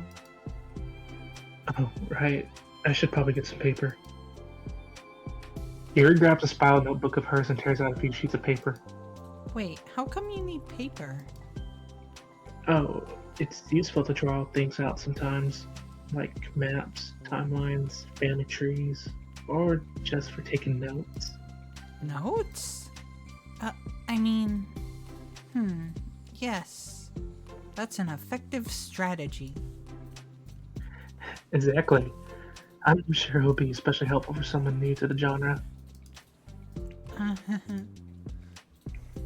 Sayori's joke flew completely over Yuri's head. But thinking about it, she decides that's probably for the best that it did. Well, I'm not used to having company through this, but I'll try to help make it as accessible as possible. I trust you. You're like super smart. Oh, please. Yuri tries to dismiss the compliment, but she can't hide her smile and light blush. You can't generalize intelligence. I'm only smart in the things I have a lot of experience with. Contrarily, I'm awful at anything involving real people. That should be evident enough from the 2 days I've spent here so far. So, in my eyes, it's everyone else who comes off as smart. Especially you. No! Sayori rubs her gentle shoulder against Yuri's. You're such a sweetheart when you're not being shy. Anyway, would you like to get started? Okay. After the minor diversion between them, the two get back on track with their planned club activity. Yuri begins to guide Sayori through the basics of the fantasy world her story takes place in. The more of it she details, the races, factions, history, elements of magic, the more questions Sayori seems to have. But despite Sayori's expectations, Yuri eloquently guides her through it in a way that's fun to follow along. It becomes evident that the world-building aspect of the story, not just the story itself, is one that Yuri finds her passion leaning towards. How do people come up with this stuff? It's like the exact opposite of the kind of writing I do. Well, your writing is depressing, so... Yeah. Maybe. What kind of writing? Depression. Oh, like poetry and stuff like that. The things I write are just putting down feelings that come in my head, you know? But this is like... There must be so much planning and hard work. You're into poetry? I think there's an appendix that includes some of the kingdom's written works, like poetry and folk songs. No way. Yuri giggles, filling Sayori's heart with happiness when she realizes this is the first time she heard Yuri laugh. It means Yuri must be having fun. Anyway, I think we can get started reading now, if you're ready. Okay, but I can't read very fast. Oh, that's fine. I'm very patient. Patience is something I pride myself in. I see. Sayori jots Yuri is patient into her notes. Hey, that's for the book. I'm just kidding. But I'm kinda glad you're patient, because I need that sometimes. A lot of times. Sayori flips through the first few pages of the book, getting past the table of contents. Okay, chapter 1. The room becomes silent as the two of them begin to read. but the silence only lasts for a moment before Sayori speaks up again. What does vindicated mean? Well, in this context, it essentially means that he was proven innocent. It's okay to ask questions, right? Of course. Sayori turns the page. Are these footnotes? Mm-hmm. A lot of the dialogue has cultural references that require explanation to be understood. To continue reading. Yuri's relaxed expression remains unchanged. Meanwhile, Sayori's expression grows tense as she tries to make her way through the dense text. Up until now, their expressions had been reversed, with Sayori easily navigating social situations and Yuri struggling in them. But the tables have turned. Wait, are they talking about the past right now or the present? Where? Right here. They're talking about the past. These paragraphs are describing a flashback that Barnes is having. But they didn't tell me that. It's implied from the context. Sayori rubs her temples. The two of them continue, with Sayori asking Peter questions. She begins to understand the value in the notes, and she finds herself referring to them somewhat often, and even adding to them. But her reduction of questions comes not from her getting used to the reading, but rather from her fearing that she'll come across as stupid. At last, Sayori reaches the end of the chapter. I think we can stop here for now. Okay. Sayori takes a deep breath and closes what little of the book she's gotten through so far. So, what are your thoughts up to this point? Sayori tries to find words. Am I doing well so far? I'm not sure I understand. Well, I don't know. When it takes me so long to read and understand things, it makes me feel really dumb. But I really like how into it you get. Makes me want to keep going and to try to keep my best, so I can see it the way you do. ...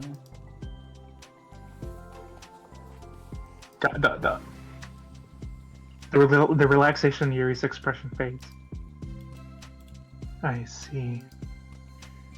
Yuri quietly gathers her things. We can continue tomorrow, right? Yuri pauses and shakes her head. We can do something else tomorrow. But... I'm sorry. Wait, sorry for what? I don't understand. I'm sorry. I don't want to do this anymore. That's all. I'm sorry that I made you. Yuri leaves. You weren't making me. Sayori's left alone with her words. How did this happen? We were having fun just a second ago. It's my fault. I said something stupid and hurt her. Should have just told her I enjoyed it. Monica trusted me with this. It's the only thing I'm good at, and I still messed it up. What if she doesn't want to come back? Dread and guilt, Sayori stares blankly at her desk, spread with notes. The book sits next to them. Right. If she wasn't coming back, she wouldn't have left the book here, right? Unless she just forgot to take it with her. Ugh, this is horrible. Is it really because she thought I wasn't enjoying our time together? Or maybe she wasn't enjoying our time together because I'm not good enough. I probably let her down so much by having trouble following along. Yeah, I'm sure if I was smarter, she would probably be having so much more fun. I need to do better for her.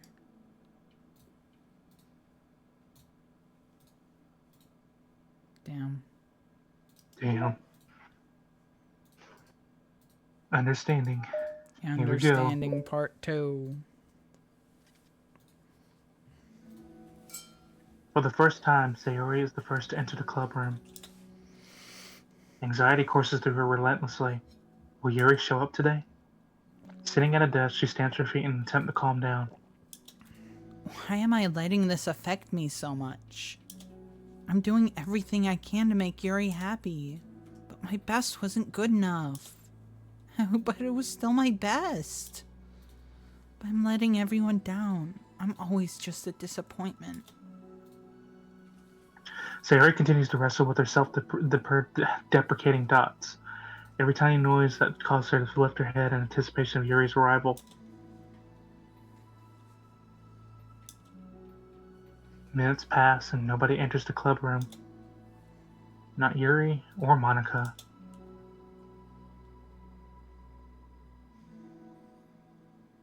Gosh, I'm so late. Why did I offer to help those other students with their work? I'm such a pushover sometimes. It's going to leave such a bad impression on It's going to leave such a bad impression on new club members like Yuri if I'm not the first one there. Monica rounds the corner, approaching the club room. As she does so, Yuri? Yuri jumps at the sound of Monica's voice. She's sitting outside the club room, against the wall next to the door. Embarrassed, she quickly closes the book she was reading and stands up. Oh gosh, I'm so sorry I'm late. You didn't have to wait outside for me. The door to the club room's open. It's not... Yuri stammers, unable to explain herself. She peers inside the club room through the window, then looks away. Actually, I was wondering if I could help you today instead. Huh? Me? The club publicity stuff? Yes. Monica's utterly confused. Why is she asking this all of a sudden? When was she so eager to spend time with Sayori? When she was so eager to spend time with Sayori before?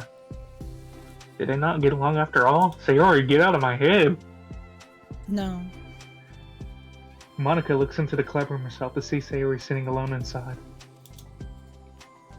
Okay.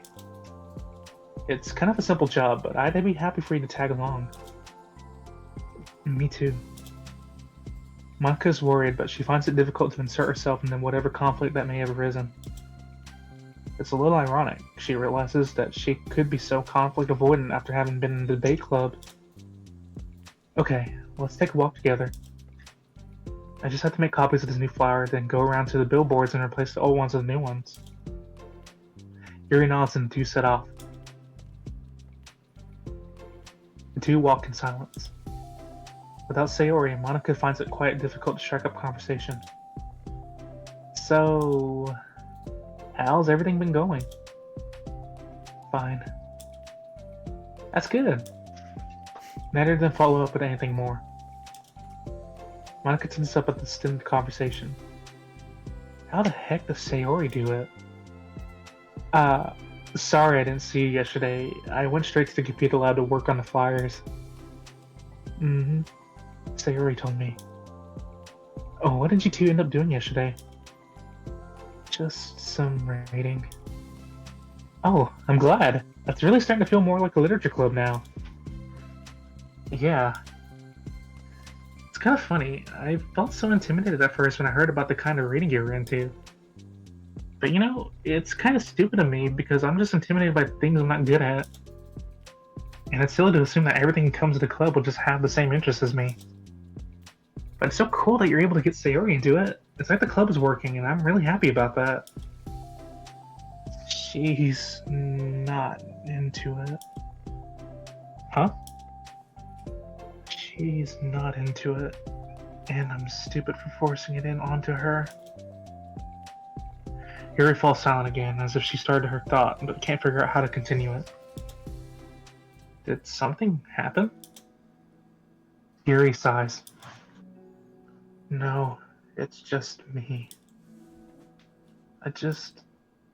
Yuri pauses. I'm thinking. A moment passes in silence, then Yuri shakes her head. I shouldn't be complaining to you all of a sudden. Don't be silly. I don't think you're complaining. I just want to make sure you feel welcome. If it's important to that, then you can tell me anything. Well, I do feel welcome. Too welcome, I guess. It's not an issue with the club, it's just an issue with me. So I feel wrong to convince you with it. Inconvenience.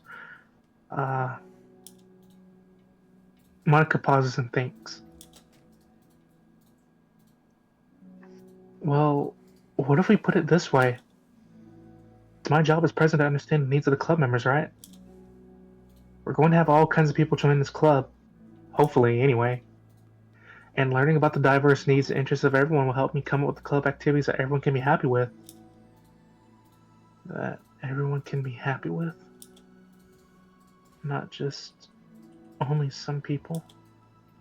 Of course! I need to be looking out for everyone. Otherwise, what kind of club would it be? I see. Yuri looks a little more relaxed. It signals to Monica that switching from a sympathetic approach to a pragmatic one was a good choice. Each individual truly does have their own needs. Okay. Yuri takes a deep breath. I'm a really weird and awkward person. I've accepted that about myself. I just don't know how to, I guess, connect with other people. How is it so easy for everyone else? How do you just make conversation about any arbitrary topic? I can talk for hours about the things I'm into, but unfortunately, so much that I don't know when to stop. For anything else, I just have no idea what to say. So, I understand about myself. I'm just not good with people, and I can't help it. So it feels like whenever I'm confronted with a new social situation, I'm either ignored or made fun of, or taken pity on. And Sayori falls into that third category. What? Hold on, you're saying that Sayori's taking pity on you? Yuri nods. I just want to be treated like a normal person. If you don't like me or you don't connect with my interests, then just tell me. I can accept that and move on. Sayori is too nice to me. I'm so stupid for not realizing that she would just go along with whatever I pushed onto her. Nobody deserves to put themselves through that kind of discomfort just because they pity some weirdo who doesn't know how to make friends. It's the worst feeling. I hate it. Yuri's sharp words cut through the tense air. Somewhere in the middle of the conversation, the two stop short in the hallway, prioritizing the conversation over their original task. Monica looks at Yuri. Yuri only looks down with her fist clenched. I think you should tell her that. I could never say that to someone's face. It's pathetic. Sayori is different. Making people happy is the most important thing to her. I'm sure that's all she's trying to do. So, if you're able to explain to her what makes you happy, then she'll do anything to make it happen. That's the problem. What kind of friendship has one person always trying to cater to the other person's weird needs? I'm sorry. I'm making myself sound so... No. I think I'm starting to understand. Monica hesitates to finish her thought out loud. It's something that Sayori would be able to say better. Sayori is someone who will give anyone however much kindness they need in order to smile. But Yuri, who has difficulty accepting kindness, must be driving Sayori to be even more assertive in her kindness, further exacerbating the matter. Neither person's to blame, but it's an issue that can't be resolved without them understanding each other better. Sayori wants to be your friend. I promise that. It's okay for different people to have different needs. I mean, Sayori, she has her needs, or she has her own needs too. But good friends work together and can be what they need for each other. You just have to have good communication and talk about it. I don't have good communication. Yuri stops and shakes her head. I'm sorry, I didn't mean to say that. My head is just... it's so resistant to everything. I'm pushing such a kind person away from me because of it. Yuri pauses to think. I'm so tired of the cycle I'm creating for myself. I think I'm so afraid of people pushing me away that I just push them away first. How thoughtless and immature of me. Yuri takes a deep breath and exhales. I didn't mean for this to turn into a whole venting session. But I understand now that I just need to communicate with her. You're totally fine. It's for the club, remember? You're just helping make the club a better place for everyone. Yeah. Yuri falls silent again. She looks like she wants to say something. This kind of critical thinking is something I'm really bad at. You know, about people. So, thank you. Anytime. Monica smiles at Yuri. For just a moment, Yuri finds it in herself to meet Monica's gaze, returning a shy smile of her own.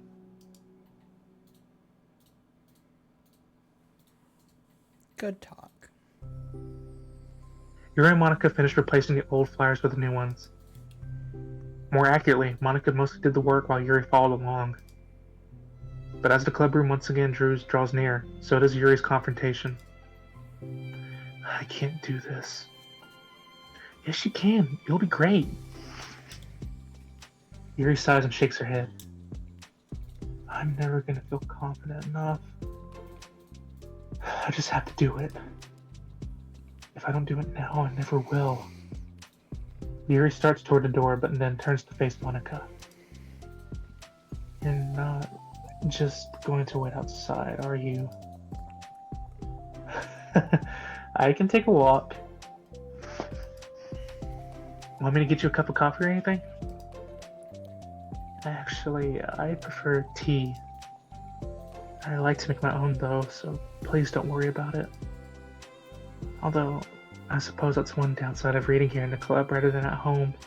I don't get to drink tea while reading. Sorry, I guess that has nothing to do with this. You know, now that you mention it, I bet we could get permission to keep stuff for tea in the club room. You can use like an electric kettle and to heat up water, right? Would that really be possible? I'll look into it. I think it'll be great. Yuri paused and nods at the thought. Well, I'll be back in a bit. Good luck. Monica waves at Yuri, then turns around and departs down the hallway as Yuri's smile fades once more. A mode of daydreaming about tea isn't enough to save her from the anxiety of the task that lays before her. But it must be done. Taking one more deep breath, Yuri timidly opens the club door.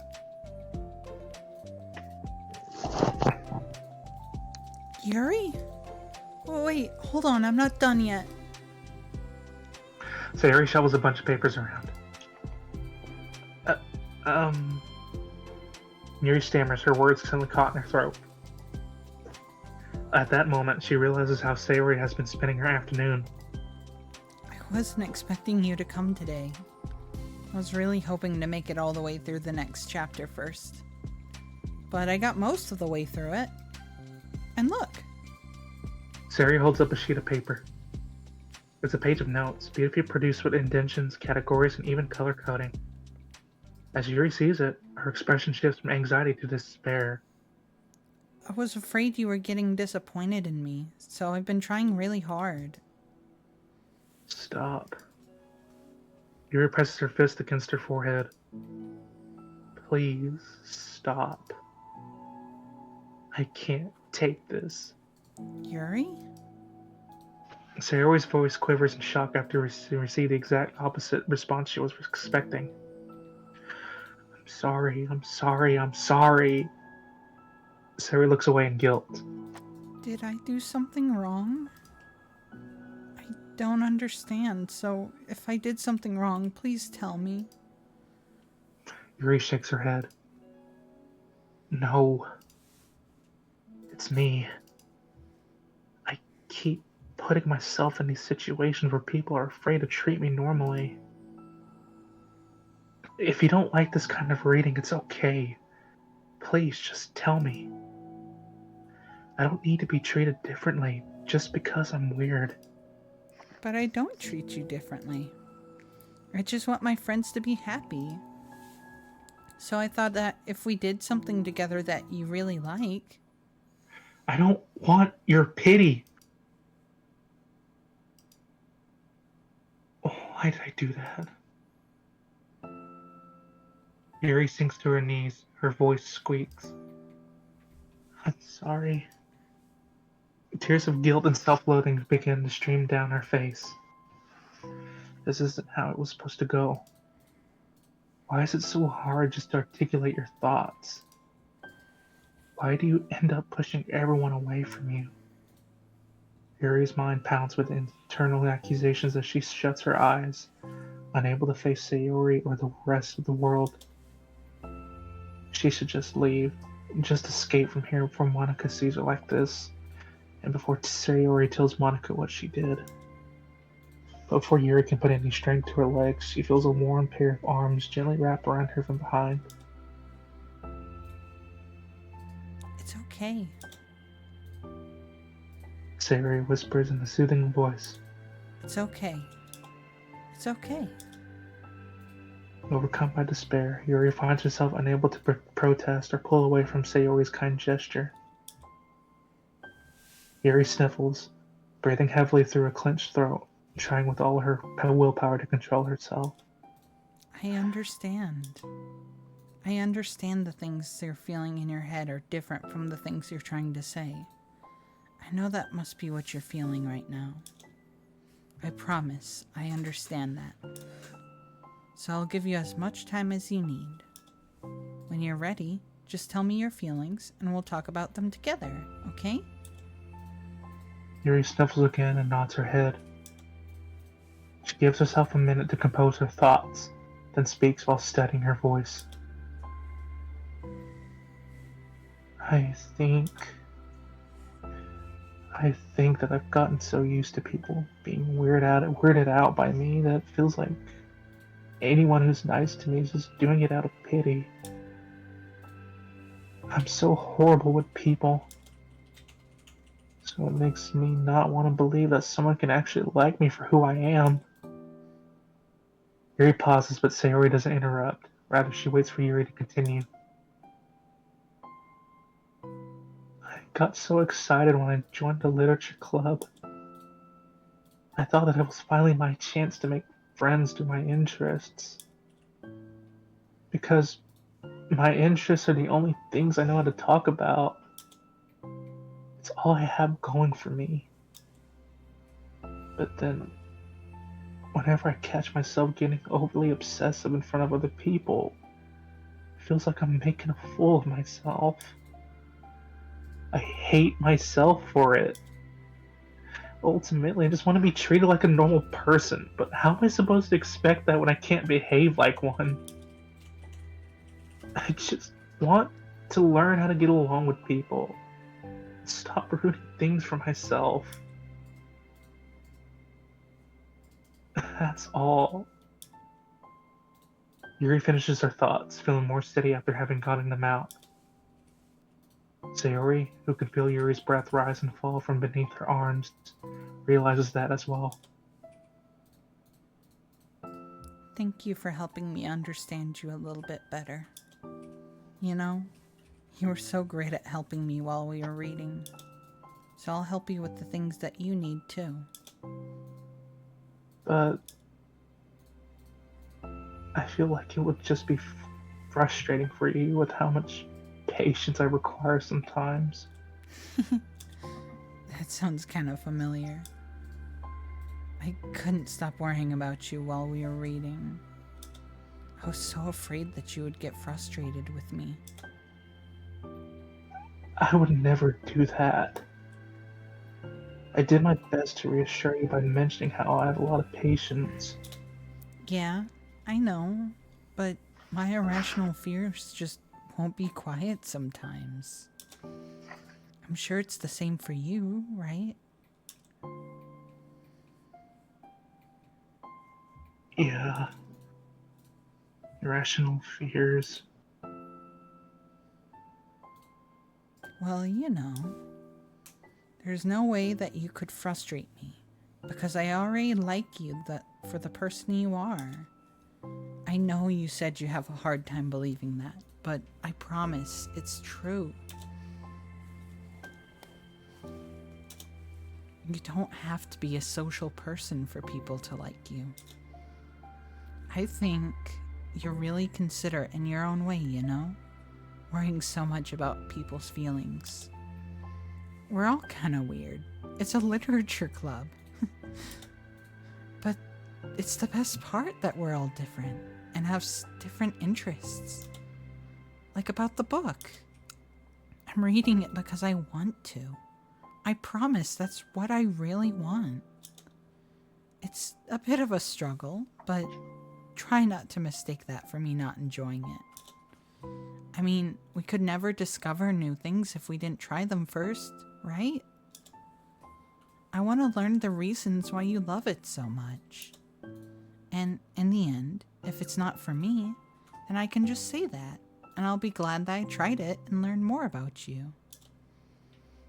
Plus, you're like super duper smart, and I want that to rub off on me. Yuri fights back a smile at that comment. Already, the heavy atmosphere surrounding her seems to have evaporated through the caress of Sayori's arms. Your hair is so pretty. I always wanted long hair, but I was awful at taking care of it, so I just cut it all off.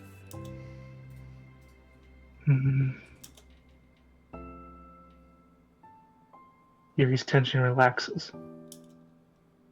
For once, she feels okay just listening, rather than worrying so much about saying the right thing. Sayori, sensing Yuri's comfort, lets her rest. It must be so difficult for her to feel relaxed around other people.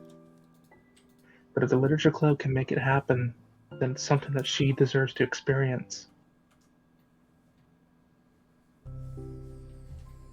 Well then, based on my understanding of your feelings, I suppose I wouldn't mind if we were to continue reading. That's what I wanted to hear. But we can stop at any time. If you truly don't like it, please be honest about it. I won't be offended. Of course. I'm not gonna judge anything this early on, though. We'll just see what happens. Oh, and it's not good to touch people without their consent first.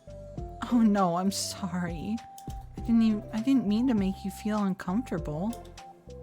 Oh, no, you didn't. I mean, I suppose it was kind of nice. I was just saying. I'm back! Monica's back. I haven't seen you, at all recently. Sayori trots over to Monica. Oh. She whispers loudly, Can I hug you? Sure, Sayori. Sayori wraps her arms around Monica. Oh yeah, Yuri, it might be good to know. Sayori can be kind of a hug monster. Hey, don't call me a monster. Artemis is a monster. If he inherits the kingdom, it could spell disaster. Yuri laughs. Monica perplexedly looks between the two of them, then smiles. Well, I'm glad you've been enjoying your reading so far. It's like our first real activity as the literature club. Uh, about that. Well, you've been so patient when exploring my interests. I think that it would be inconsiderate of me not to return the favor to you and learn about the things that you like. Yeah. Do you like poetry?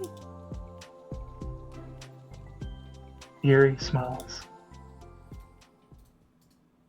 I wrote one just for you. It's called Big Bazongas. Alright, so we got some more images. Nice. Got Yuri. Finished side story understanding. And Part 2. me. I'm here. Look, she drew Yuri and Monica. And there's Natsuki right there. She's got the fucking cool ass! She really is cool, Yuri. Holy shit. I'm a fucking gangster. I don't know what you're talking about. And then them. Cool. Nice. I'm surprised we didn't get any mail for that one. Alright, balance time. This is gonna be one where Balance. I'm really going to be glad that you're reading the fucking narrator because whew, this is gonna be a workout. Yeah, you're getting a lot of points between this one. Don't worry, I'll do it. Natsuki. While Natsuki is messing with the orientation of her manga in the closet shelves, Sayori approaches them from behind and pulls her into an embrace. What? Hi. Hi. The Literature Club has been in full swing ever since Natsuki joined. Including her, the club is now comprised of 4 members: Sayori, Natsuki, Yuri, and Monica. Each club member had received a day in the spotlight to share all their favorite kinds of literature with each other. Natsuki was first and shared her passion for manga. Then Sayori shared her love for poetry, as well as how she goes about writing with herself. Monica, who has multiple literary interests, decides to focus her day on short stories. Finally, Yuri managed to demonstrate her obsession with fantasy, with a little help and encouragement from Sayori. After the week was spent on their presentations, Monica decided to give the club members this next week to freely explore each other's literary interests. Sayori, having spent most of her time in the club so far with Yuri's fantasy books, is rather excited to begin her journey to Natsuki's manga collection. I want to read with you today. Tell me which one I should pick. Well, that kind of depends on what kind of stuff you like. I mean, there's romance, drama, comedy, mystery. I like all of those things. Sayori reaches out and pulls a random book from the shelf and inspects the cover. Shouldn't this girl be wearing more clothes? You wouldn't like that one. In a panic, Natsuki snatches the book from Sayori's hand and replaces it on the shelf in a less conspicuous location. Okay, well, if you really have no preference, then let's just start with something that's easy to get into. A lot of these don't start to get really good until like a few volumes in. I wouldn't ask someone to make that kind of commitment unless they're already really into manga. I could handle it. I did it with Yuri's book at least. Well, I'm more considerate than that. Although I'm kind of impressed by your attention span if you put that much effort into her books. No, I have the attention span of a donut. But I love my friends, and I can do anything if it's for them. Well, okay then. Let's pick you something that even donuts can read. I didn't say I was a donut. I said I had the attention span of one. Aw, were you trying to call me sweet? You're cute. No? How did you get to that conclusion? Don't call me that. A donut? Cute. Aw, how come? I just don't like it. I don't need a reason. Natsuki yanks a book from the shelf and closes the closet doors. If someone asks you to stop, then you just need to stop. People need to realize that. I'm sorry. I didn't mean to hurt you. Nah, sorry. It wasn't you. Natsuki shakes her head while pulling a second chair over to her desk. I was talking about something else. I didn't mean to get all angry all of a sudden. Natsuki averts her gaze and mumbles. You're like a nice person, so I wasn't talking about you. I still learned a valuable lesson. Sayori speaks softly as well, feeling shy after receiving the unexpected compliment. Well, anyway, here's the book, so just start it whenever you feel like it. What's it about? Well, it's like a comedy, and there's some romance too, obviously. Sayori looks at the title. It's called Love is Another Word for Luck. It's about a girl who keeps accidentally running into the same guys, and then you find out, well, you should just read it. But you have to tell me what you think. I can already guess who you're gonna ship yourself with. It'd be so funny if I'm right. Ship? I don't get it. Ah, never mind. Let's not worry about that yet. Just, make sure you tell me what you think. Oh, okay. I'll start then. Hey, maybe tomorrow we can do poetry too. Oh, yeah, I guess. But don't you want to finish this first? Yeah, but we could do both. I mean, unless you don't like poetry, then I won't make you or anything. No, it's just... Well, never mind. We can worry about it tomorrow. After the club meeting ends when Natsuki and Yuri leave, Monika strikes up a conversation with Sayori. I see you got Natsuki to share some of her manga with you. I really want to become better friends with her. She's so enthusiastic and expressive. I could just listen to her talk. She's so I'm not sure if she meant that I can't say that to her or if I can't say it at all. Say what? Nothing. I'm a woman of respect. But Natsuki is a woman of cute. Ah, damn it, I said it. What's so bad about that? I don't know. But there's one thing I'm kind of worried about. Sometimes I'm afraid that Natsuki actually doesn't like me very much. That's ridiculous. How can we feel that way? Well, I mean, just little signs. Like how she only says hi to me after I say hi to her first. And it feels like she only gets excited to talk to me when it's about manga and other stuff she likes. She seems dismissive a lot. She was like that until I brought up poetry. Yeah, but that doesn't mean she doesn't like you. She's probably just shy, Maybe. My stupid head is making me worried for no reason. It likes to do that. It's okay. Try not to worry so much. Everything will be great. But you can always talk to me about any concerns that you have. I'm here to help. You're the best. Suri gives Monika a quick hug. Well, I'm gonna keep trying because I love her. And I want to try to get closer to her. You got this. Just so you're aware, Monika, that's a friendly love. Don't think things. I'll try my best. After the next club meeting starts, Sayori is the last one in as usual. Trotting into the room, she sees Natsuki sitting alone by the closet, reading what must be manga. Without hesitation, Sayori pulls up a chair and plops herself down right next to Natsuki. Hello there. Hi. What you reading? Can I read it with you? Natsuki pulls the book away from Sayori. You can't just start in the middle. They're spoilers. Besides, what about the one I gave you yesterday? Sorry, I was just curious. Well, anyways, I've been waiting forever for this volume to come out, and it just came out yesterday, so... Oh, that's exciting. Well, I'll let you read it then. Mm-hmm. Can I sit next to you, though? Sure. Sayori pops herself down next to Natsuki, then pulls out a blank sheet of paper. Natsuki reads in silence, save for the periodic flutter of the page being released from beneath her thumb. From Sayori's side, only the light tapping noises of her pen meeting the paper can be heard. Time passes. Sayori's paper is filled with scribbles, and the margins are lined with stick figures. Natsuki lets out a deep sigh and closes her book. Did you finish?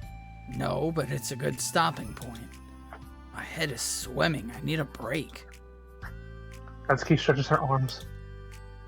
Aren't you bored? No, I was writing. Oh, I saw all the stick figures and thought you were just bored. I draw those whenever I'm thinking or waiting for inspiration. I made friends with them all. This one's sad because she thinks the night sky is pretty, but she can't look up at the stars in public without people thinking she's a weirdo. And this one has problems with his back, but the doctor can't figure out what's wrong with him. What the heck? You're the weirdo. Want to read the poem I'm working on? Sure, I guess. Sayori slides the paper over to Natsuki. As Natsuki reads through the poem, she furrows her eyebrows. She slides the paper back over to Sayori.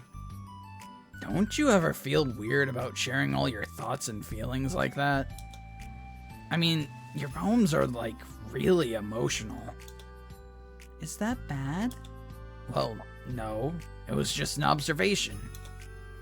I think people can get closer to each other if they find ways of expressing their feelings. Well... Natsuki begins to protest, but she can't find a good way of putting her thoughts into words. Doesn't that depend more on the kinds of friends you have? I don't know. To each their own, I guess. But I've never met anyone I'd feel comfortable sharing my poems with. Not that it's you. It's just how I am, so... Wait, you write poems? Shit. You never told me that. I thought you just wrote other stuff. Yeah, that too, but... You should... I mean, would you ever want to share? Like I said, I don't do that. But... Can we talk about something else? I'm sorry. It's not your fault, it just makes me uncomfortable. Can't help it. Still, I'm sorry. It's fine. Well, let's move on to something that makes both of us happy. I should continue the book you gave me, since I didn't get very far yet. Sure.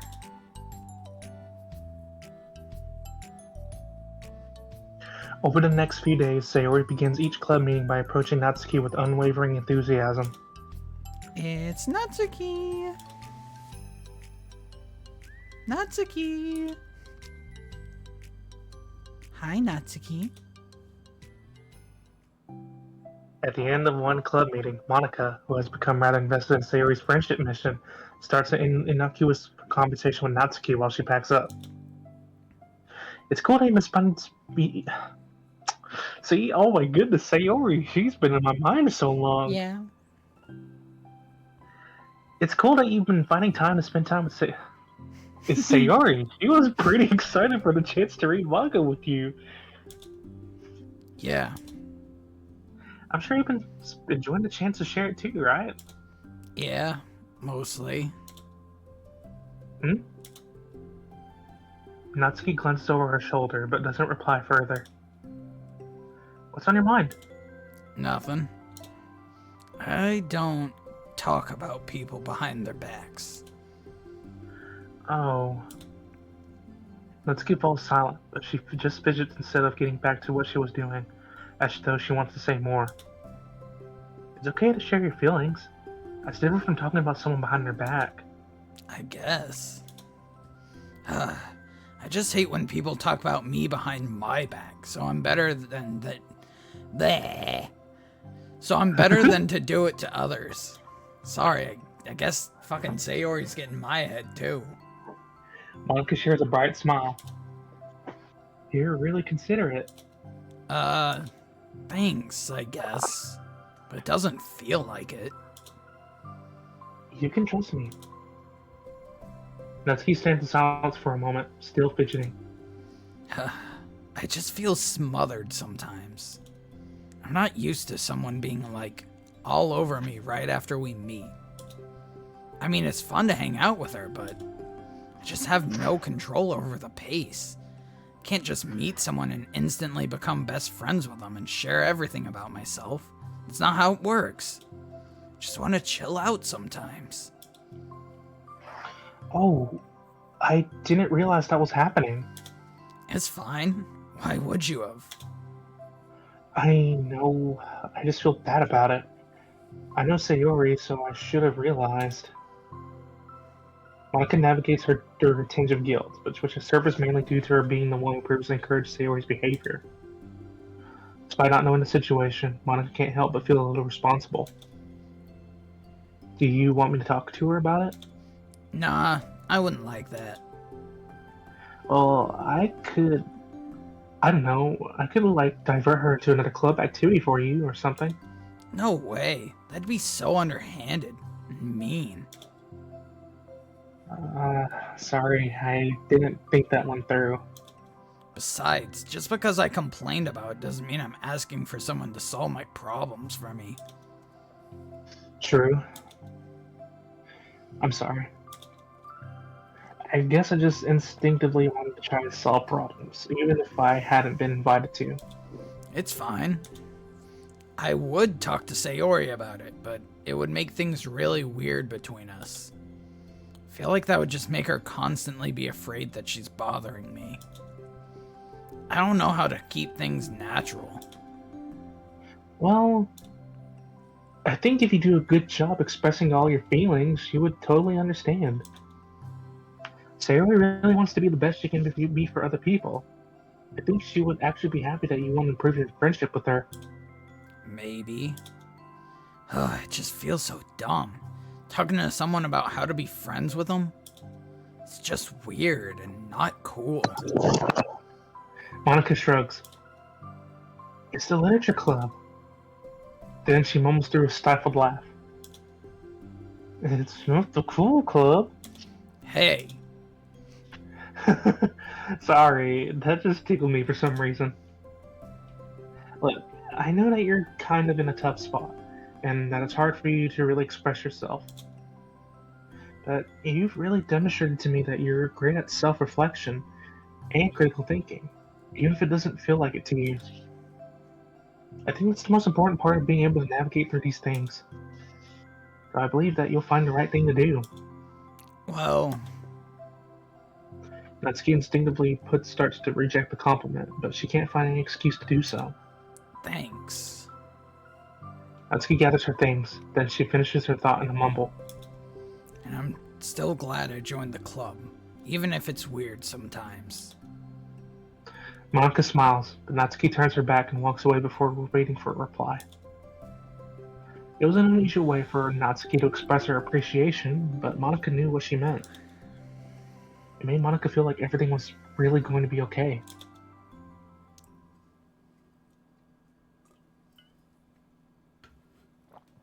Oh, we got new mail. Uh-oh. Alright, your turn. Let me get. We want to take over this one. As a reminder to help guide our data collection, any analysis performed should be focused on answering some of these main questions. How does granting elevated access to the VM affect a person's emotional state? How does granting elevated access to the VM affect a person's values and goals? How does someone effectively navigate and experiment with their ability to change the contents of their VM? How is elevated access being weaponized? What actions and values most contribute to the destruction of the universe? Most importantly, how might your observations apply to our own universe?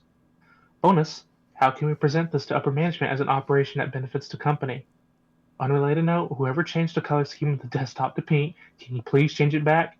It's so unprofessional and it runs the risk of drawing eyes. Alright. No, I think we'll keep it this color. Yeah, no, I think this is fine. Alright, balance 2.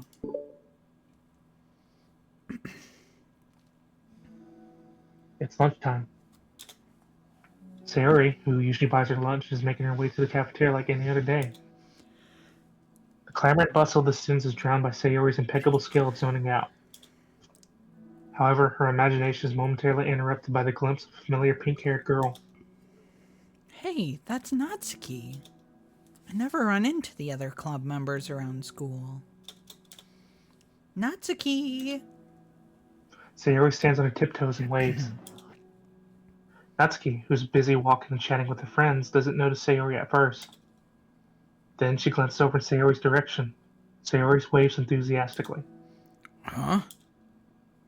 Following her friends, Natsuki quickly ducks around the corner. Hey, she definitely saw me.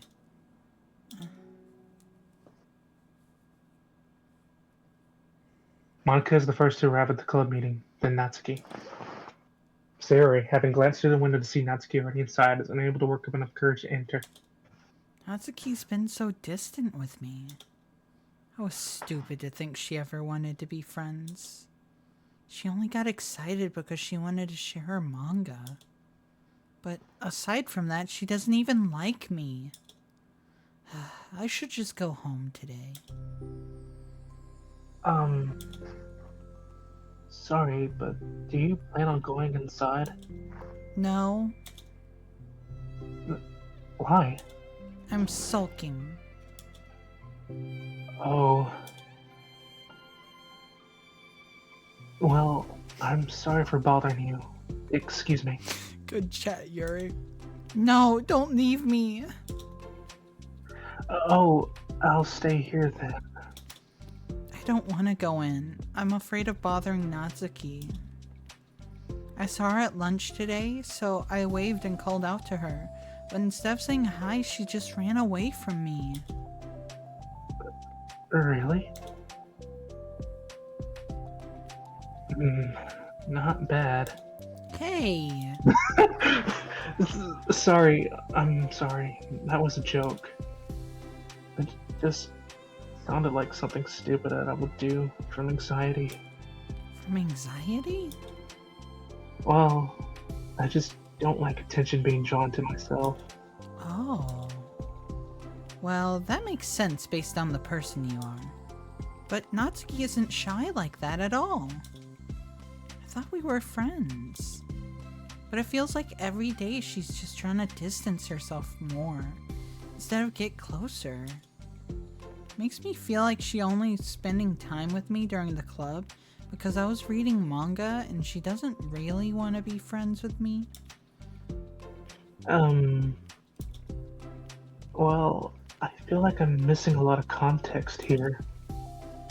Was she in the middle of anything when you approached her? No, she was just walking with her friends. With her friends. Yuri pauses for a moment. How do I put this? Sayori, you're very fond of your friends, right? You always want to be spending time with them? Of course. I don't think there's anything more important to me. I mean, the best parts of my day are always with my friends. Besides that, I really hate being alone, so... You hate being alone? Sayori nods.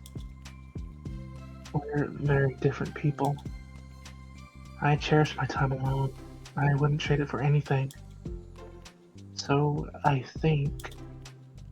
Well, if I was trying to have alone time, and it was being threatened with an interruption, then... It just would not make me very happy. Yeah, but that doesn't have to do with Natsuki. She was already with her friends, not trying to be alone or anything. No, I think it's similar. Well, we're all friends in the club. In the club, we're all friends. But we have our own lives outside of the club as well. If you think about it, making new friends isn't some casual occurrence that happens on a daily basis. A friendship is an invitation to intertwine your lives together. But the capacity at which each person is ready to do that might be different. Yuri, why did you make that sound like extremely intimate? Exactly. There are friends who just like to have fun together, and others who talk every day and share every detail of their lives with each other. I think when establishing a friendship, it's important to consider the comfort level of the other person. I mean, we don't really know much about Natsuki's life outside of the club. It could be that she simply needs to make friends at her own pace, rather than jump headfirst into a new commitment. But that means I really was bothering her? I just really wanted to be good friends with her, so I treated her like one. Was I actually hurting her? I don't know. I'm sorry. My insight was really only based on what I understood about my own needs. And Natsuki and I are completely different, so Why was I so selfish? Even if all that's true, it still means I hurt her. I think I messed up. Yuri, with you, I think it was really careful to understand your needs when I was becoming friends with you. But I wasn't careful at all with Natsuki because she seemed really social. I just took control of everything instead of looking for the right balance. Now I hurt her and she doesn't want to talk to me. How could I let myself do this? Sayori, I think that, well, there was one time you told me something about the way I saw things in my head being different from reality. It's easy to automatically jump to the worst case scenario, but I think it's more likely that Natsuki doesn't harbor any ill feelings towards you. So, I think if we were to realistically consider the situation and how it would cause someone to feel, I'm bad at this. I'm sorry. You're a lot better than me at things like comforting and reassuring people. Suddenly, Sayori gives Yuri a gentle hug. You're the best, Yuri. I'm sorry for burdening you with this. You're trying so hard for me. You're such a sweetheart. I just... It's not a burden. I enjoy listening to others. And my friends deserve happiness. Sayori beams. Well, I think I'm gonna give Natsuki some space. She should do what she wants. And if she does still want to be friends, then I'll learn her needs and I'll match her boundaries. Yeah, I'm sure that's what's best. I wish I didn't feel so awful and guilty. It makes me feel desperate, like I need to make it up to her by trying to make her happy. But that's not what she needs. I just have to tell myself that. It hurts, but I guess it means I still have to grow. I really want to grow as a person. If it's to be better for my friends, I want that. That's very mature of you, Sayori. I'm mature. Sayori hops up and down on her toes. So, does that mean you'll be going home after all? Sayori shakes her head. I need to be here to show her that I respect her space. I'll just spend the club by myself today. Yuri nods in understanding. You can go in first. Okay. You're blocking the door. Oh, Sayori steps aside. by the way, Before Yuri enters the club, Sayori interjects. you said that you and Natsuki are completely different, but I don't really think that's true. I think you're actually really similar in a lot of ways. Yuri smiles and shakes her head. Sayori, that's absurd. You're very silly sometimes. Yuri turns and enters the club room.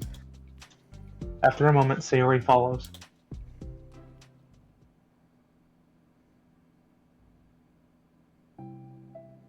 The club room is quiet. When Sayori walks in, Natsuki glances in her direction. Sayori smiles and gives Natsuki a quick wave before sitting down across the room. Yuri's face is already buried in a book. Sayori decides it's best to continue the manga she was reading, so she pulls it out. However, it looks like Natsuki isn't reading today. She has a sheet of paper in front of her and is tapping a pen against her desk, staring at it. Oh, are we writing today? Monica speaks in a quiet voice, unwilling to disturb the peace of the club room. She kneels down at Natsuki's desk. Hey. Natsuki pulls the sheet closer to her and covers it with her arms. Sorry, I didn't mean to peek. Whatever. I just wanted to see how everything was going. It's fine. Natsuki replies dismissively. She glances over at Sayori, who is focused on her manga. Monica follows Natsuki's gaze. I think she's mad at me. How come? I'm busy right now. Ask me later. Monica falls silent. Natsuki looks down at her paper. She inches her way from the top margin, allowing Monica to see. It says, to Sayori. Understanding, Monica smiles. She places a hand on Natsuki's shoulder and whispers softly. I'm proud of you. Hmm? Natsuki looks away, but makes no motion to remove Monica's hand. Monica gives Natsuki's shoulders a quick squeeze before standing back up and pulling away.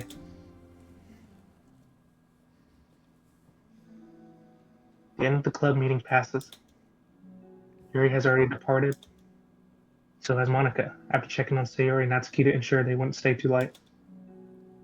Sayori was determined to finish her manga volume before heading out, since the end was approaching. However, with Natsuki also staying late for an unknown reason, a silent tension hangs in the air. After finishing the volume, Sayori brings it to the closet to put it away. She slides it back into the shelf where Natsuki watches. Then Natsuki gets up and pulls it back out in order to return it to its proper location. Sorry. I didn't know where it was supposed to go. It's fine. The two fall silent again, avoiding eye contact. They both look like they're about to say something, but neither can break the silence. A moment passes. Well, I'll be on my way. I'll see you tomorrow. Sayori turns away to hide her pain expression, then walks away from the closet. If there was any proof Natsuki no longer wanted to be friends, this was it. Defeated, Sayori carries herself out of the club room.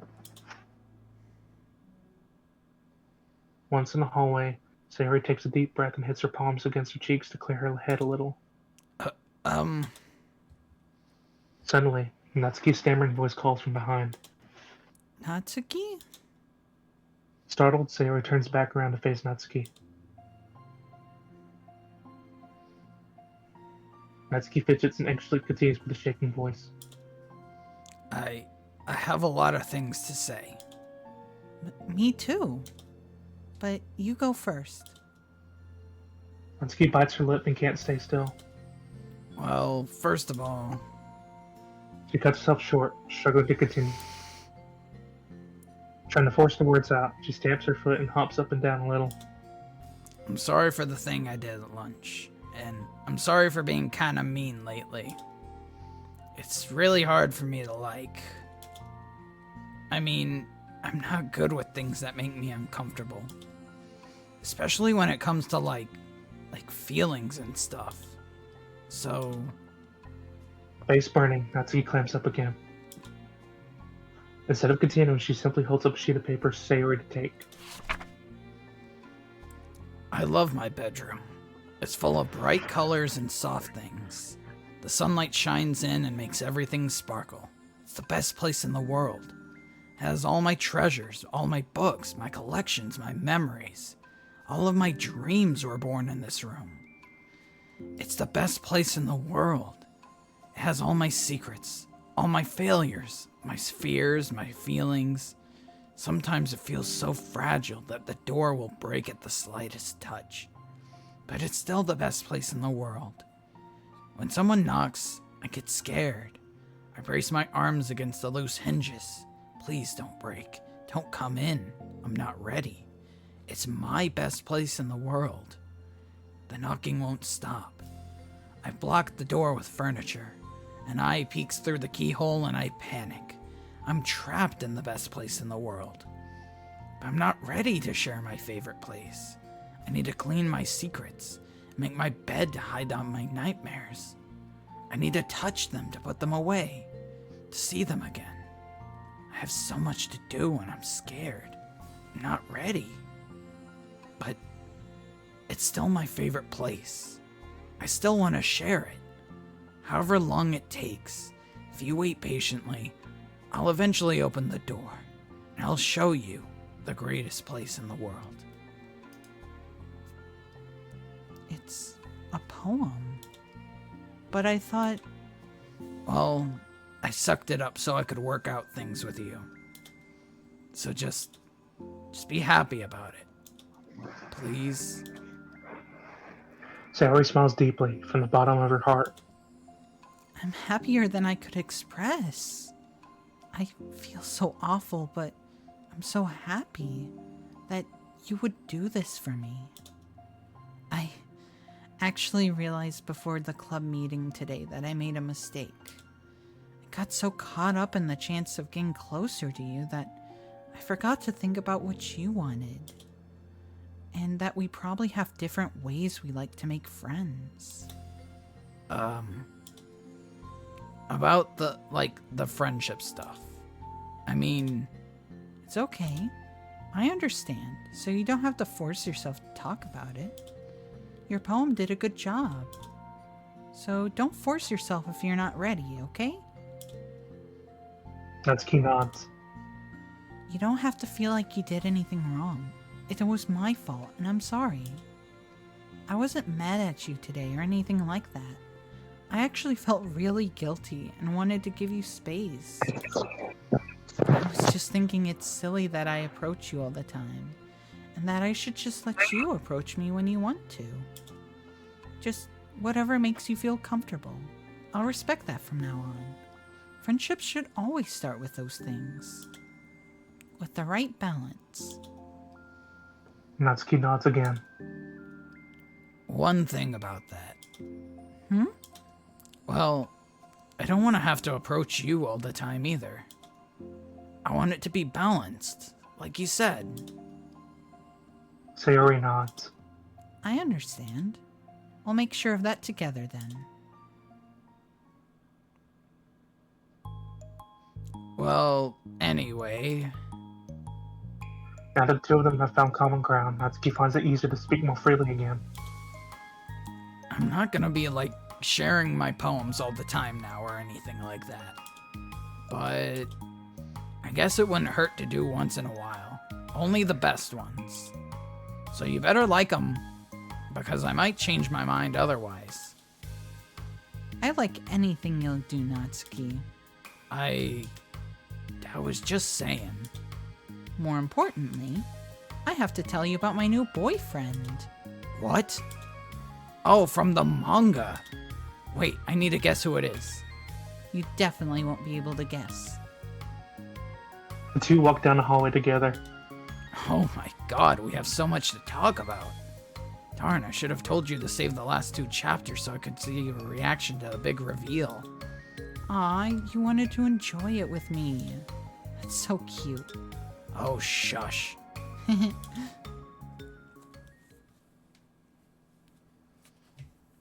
Nice. Hell yeah. They made up. Got new pictures. Natsuki. Balance too.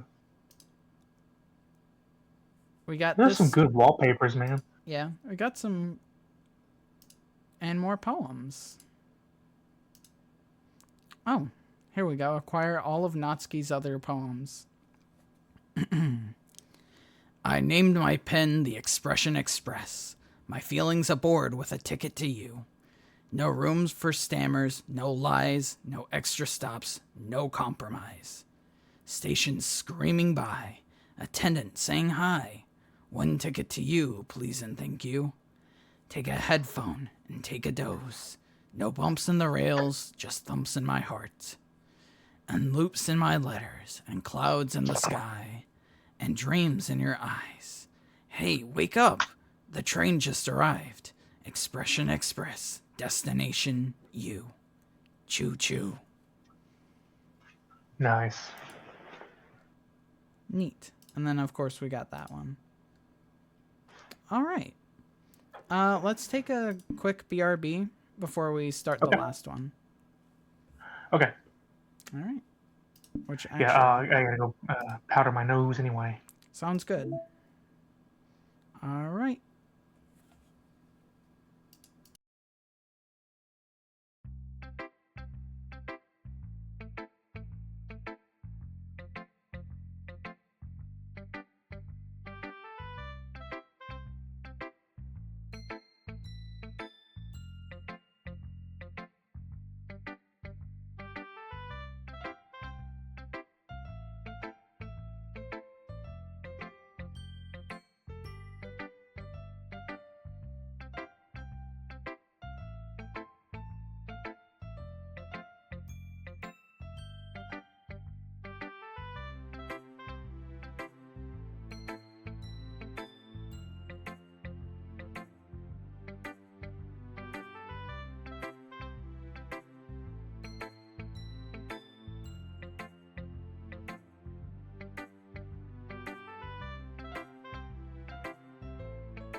Already I'm back.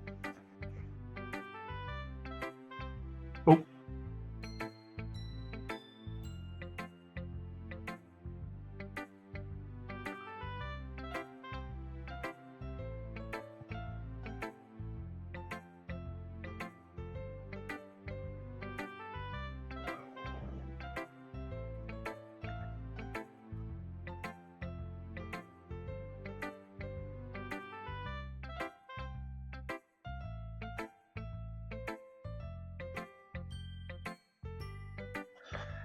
Hey, do you mute your stream like whenever you take I a break? do, yes. Okay, I just want to be sure because I heard your Yeah, I can't mute you actually. Oh, okay. I wish I could have like a separate Discord thing so that I could like do your levels individually, but I can't. Because I heard Anyways. you God damn I it, heard I you keep switching yeah. that. Yeah, no. Don't worry, I fucking mute the stream. Alright, good. Alright, cool. Alright. Are you ready for another side story? The final do it. one.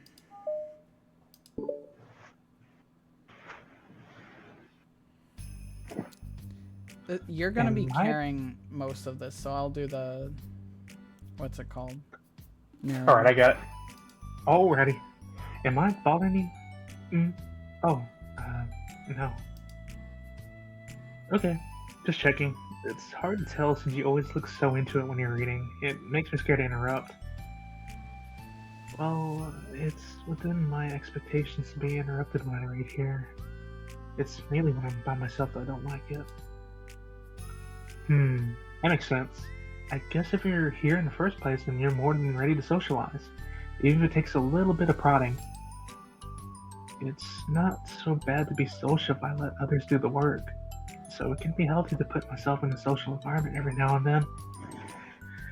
It's mostly difficult when I don't know anyone, or if there are too many people, or everyone's being too silly for me to keep up with. Yuri glances across the room at Sayori and Natsuki. Sayori has her head cocked back and her mouth open, trying to catch pieces of a cookie that Natsuki is lobbing into the air, but the pieces keep bouncing off her face and hitting the floor. Maybe I should say something. No need. They just ran out of the cookie. What a waste. They've really become good friends, haven't they? I'm happy. Sayori seems particularly good at making that happen. But the two of them are both on the energetic side, so I suppose it works out well. Yeah, come to think of it, you and I haven't had many chances to talk one-on-one, have we? Though that may be partially my fault, since I'm supposed to be the one engaging club members. Not at all. I've probably formed the habit of drawing minimal attention to myself. The responsibility is equally on me, at least to display some openness to engage. Well, what about during times like lunch? Do you meet up with friends? I just read. Oh. But I like it that way. It feels nice to be carried off again after a morning of classes. Do you always read fantasy? Oh, not always. I suppose it's all I've read recently, but only because I'm in the middle of the series. There are still 2 more books after this one. I guess those long books suit you well, since you spend so much time reading. Well, fantasy may be my favorite, but after that, I'm more or less indiscriminate to genres. I'll read anything with depth and maturity. Oh yeah? Even like romance?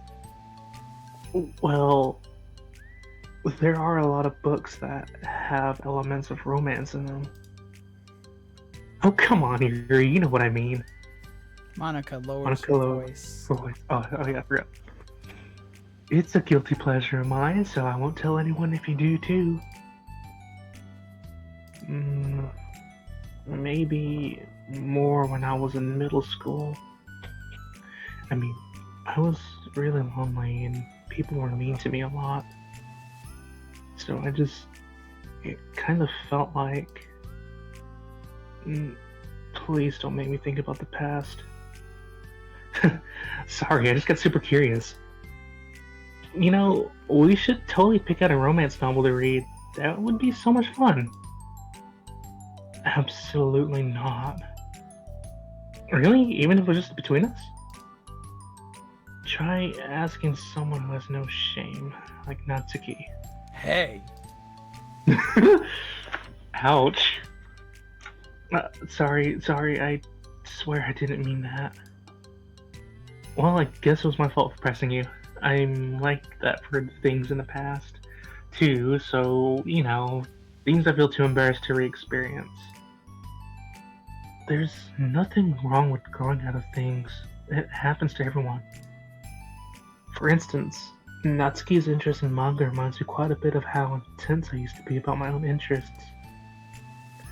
It makes me think that she'll likely grow out of it too. Hey, were you talking about me? Uh-oh. No, we were just... Oh, we were just talking about how our interests have changed over the years. When did you get into manga, Natsuki? Like a couple years ago, I guess. I was already kinda sorta into it before that, but I wasn't really going hard until then. Oh yeah? What was it that inspired you to get more into it? I don't know. Guess... let me think. Oh, it was after I discovered a series I really liked. Yeah, I was just like really fed up with a lot of things and I got super into this one series I really related to. Guess I had an edgy phase where I just hated everyone around me and wanted to be by myself. Hey, kind of like Yuri. Monica. Sorry. That's completely wrong. So, it's still cool that you both really found your thing. They're almost like opposites, but it sounds like they helped you a lot through hard times. You know it. Hmm. Wow, what the heck? Is that book bigger than the last one you were reading? It's technically slightly longer, but not by very much. How high do you think it would go if you stacked up the whole series? No, okay, go ahead. Natsuki estimates by holding her hand high above her head, sizing up an imaginary stack. I should get one of those mangas that's like 50 volumes long so I can say I've read more than you. Not that I have the money for that. Please, that would hardly count when your books have only a few words per page. I know, I was just joking. I could never actually read books like yours. It's too boring for me. Uh-oh. Yuri Oh, did you want shoots me a there? glare at Okay. Natsuki. No, I just keep forgetting. It's not boring. Chill, I said for me, not for you. I can have my own opinion. I just think it gets too convoluted. Sayori, are those on the floor? Gross. Also, wash your hands before touching any of my books. But my hands aren't dirty. Just do it. The oils are there even if you can't see them. Fine. Sayori, go ahead. I'm gonna keep reading. Sayori trots out the door and Natsuki follows. Yuri, you look a little upset. What kind of nerve does she have to call my hobby boring? Well, she did correct herself. Hardly, she was so condescending. I don't mind if she thinks it's not for her. I already understand that it's not for everyone. But she knows well how much these mean to me. So how about just leaving me alone instead of needlessly telling me the things you hate about it? I'm sorry, Yuri. You may be right. This won't be the last time people have strong feelings about what they like and don't like. Fresh in the literature club, so I should figure out how to mediate discussions to keep them positive and constructive. For the record, I've always been impressed by the level of creativity in your books, and also your ability to get through them so quickly. Thank you. Okay, well, this is something I'll have to think about and revisit. I'm sure I can help Natsuki find some common ground with you. Common ground isn't necessary. I just wish to be respected. Then. Either way, I'll do my best. I'm skeptical when it comes to Natsuki. I trust you, Monica, but I'm skeptical.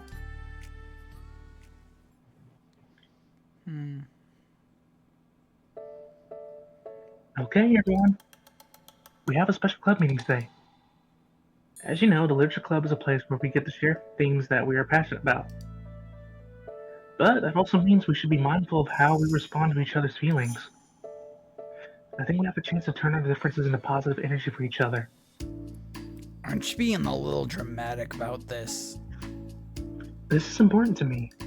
Well, sorry, I just feel like I'm being accused of something. No, I'm not accusing anyone of anything. I'm sorry if I came off that way. But our conversation yesterday made me reflect on the power of language, and I thought it would be a good topic for the Literature Club, don't you think? I'm sure we're going to have differences in opinion a lot, so I need to make sure we're prepared to keep a positive atmosphere in the club. If you say so. Sure. The cool thing about language is that it gives us a lot of different ways to express the same idea or emotion. We have a lot of control over how we want the other person to feel when receiving our thoughts. This goes for poetry, narratives, casual conversation, basically anything. For example, Sayori, what's your favorite food? I have them organized by category. Should I start with snacks, or do you mean full meals? Should I include breakfast? Jeez. Okay, how about your favorite fruit? That's easy. Cherries. Really? I always thought cherries tasted nasty. What? Cherries are delicious. Whoa, that's a pretty strong reaction.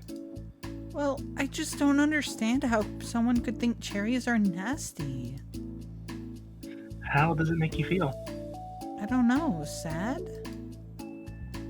Defensive, maybe? Yeah, I got defensive. See, the reason you had such a strong reaction wasn't just because I don't like cherries. It's because you felt like your opinion was under attack. But that's weird, right? Something like taste is completely subjective. But when I say something like, I think cherries taste nasty, I'm using objective language. I'm challenging Sayori's reality that cherries are delicious with my own, which is that cherries are nasty. Wait, hold on. How is that objective when you said it was only your opinion? It has to do with the way our brains interpret the words. You're talking about the reality of the cherries, not your feelings about them. Like Sayori. Let's rewind for a second, and pretend I didn't tell you that I think cherries are nasty. Good. So, what if instead of that, I said, like, I've tried cherries and they're not for me. It's not the kind of flavor I enjoy. Well, that's fine. As long as you don't call them nasty. Nasty is a nasty word. Okay, so cherries was kind of a weird example, but I think it gets the point across. This time around, instead of talking about the cherries, I just talked about my feelings, and Sarah didn't get defensive. So instead of clashing with each other, let's like we received an invitation to talk about our differences. Yuri, you don't need to take notes. I'm not gonna quiz you or anything. I know that. I was just. Sorry, I didn't mean to call you out. You can do whatever you like. But does anyone have any thoughts so far? Yeah. I just feel like I shouldn't have to put all my language through a filter to protect someone's feelings. Well, you don't have to. The choice is yours on how you want to come across to other people. I'm only suggesting it as a tool to help turn your differences into a positive experience rather than an argument. Right, Sayori? Whatever you say, cherry hater. Oh, come on. Sayori, I actually like cherries. I was just saying that to help demonstrate. What the heck? I've been duped. I'm sorry, Sayori. I'll make it up to you later. How about a cherry sundae? You're welcome to dupe me anytime, my beloved president. Buying your people's loyalty. How deplorable. Oh, like you'd turn down a free sundae, Yuri. You were certainly a fan of those cupcakes I brought in the other week. That was... I mean... I was reading and not keeping track of them. Oh, that's enough. We're getting off topic. So now that we've gotten the gist of it, how about we try something more relevant to the club? Like manga, right? Let's try to have a productive discussion about our differences in opinion. Yuri, do you want to start? Well, I'd rather not. No. Aw, how come? Well, because I don't see anything. I don't see how anything productive can come from that. It's just going to start a fight. No, it'll be fine. That's why I'm here to moderate. Let's just have a calm and rational discussion. Yeah, give me a little more credit. I'm not a child. You don't have to coddle my feelings. I always think it's more respectable to just speak your mind. Respectable? Okay. Yuri's expression changes at that word. As Monica recalls, being respected was the crux of the matter for Yuri. Well, the point of the exercise isn't exactly like... It's fine. I have nothing against anyone personally. You're entitled to enjoy whatever it is you like. I just prefer more depth and nuance in my reading material. I look for stories that are imaginative and sophisticated beyond the surface level. Oh, well, that's just a misunderstanding then. I thought you were gonna say that manga's for children or something. Like, I don't hear enough of that. But there's plenty of deep manga. I'm not clueless about manga. I've read my own fair share when I was younger. What? Are you serious? How come you never told me? Because I'm past that point in my life and I really prefer not to revisit it. I prefer more mature things now. Excuse me? Okay, hold on. Can I jump in here? Let's try to keep things subjective. Because if you imply that manga is immature, then aren't you implying that someone is immature for being into it?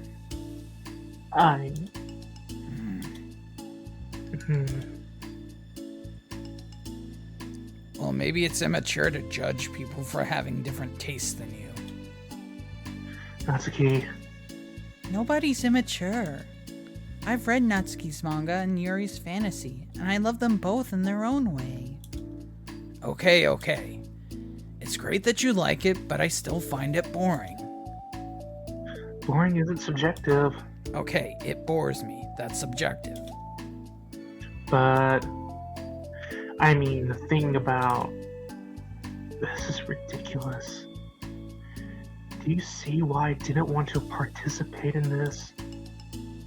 I knew it was just gonna make people upset. I'm not upset. Like I said, I don't care what other people think. I always got the impression that you secretly looked down upon me. I'm glad my suspicions were confirmed. That's not true at all. You're making assumptions. Can't blame me for getting defensive when nobody's ever has the least bit of respect for the things that I'm into. The only thing I look down upon is when people make fun of me for just being myself and trying to mind my own business. What? Have you looked in a mirror? Tell me again about respect after calling all of my interests immature. You can't... Please stop. Please. You don't mean the things you're saying right now. Let's just be friends.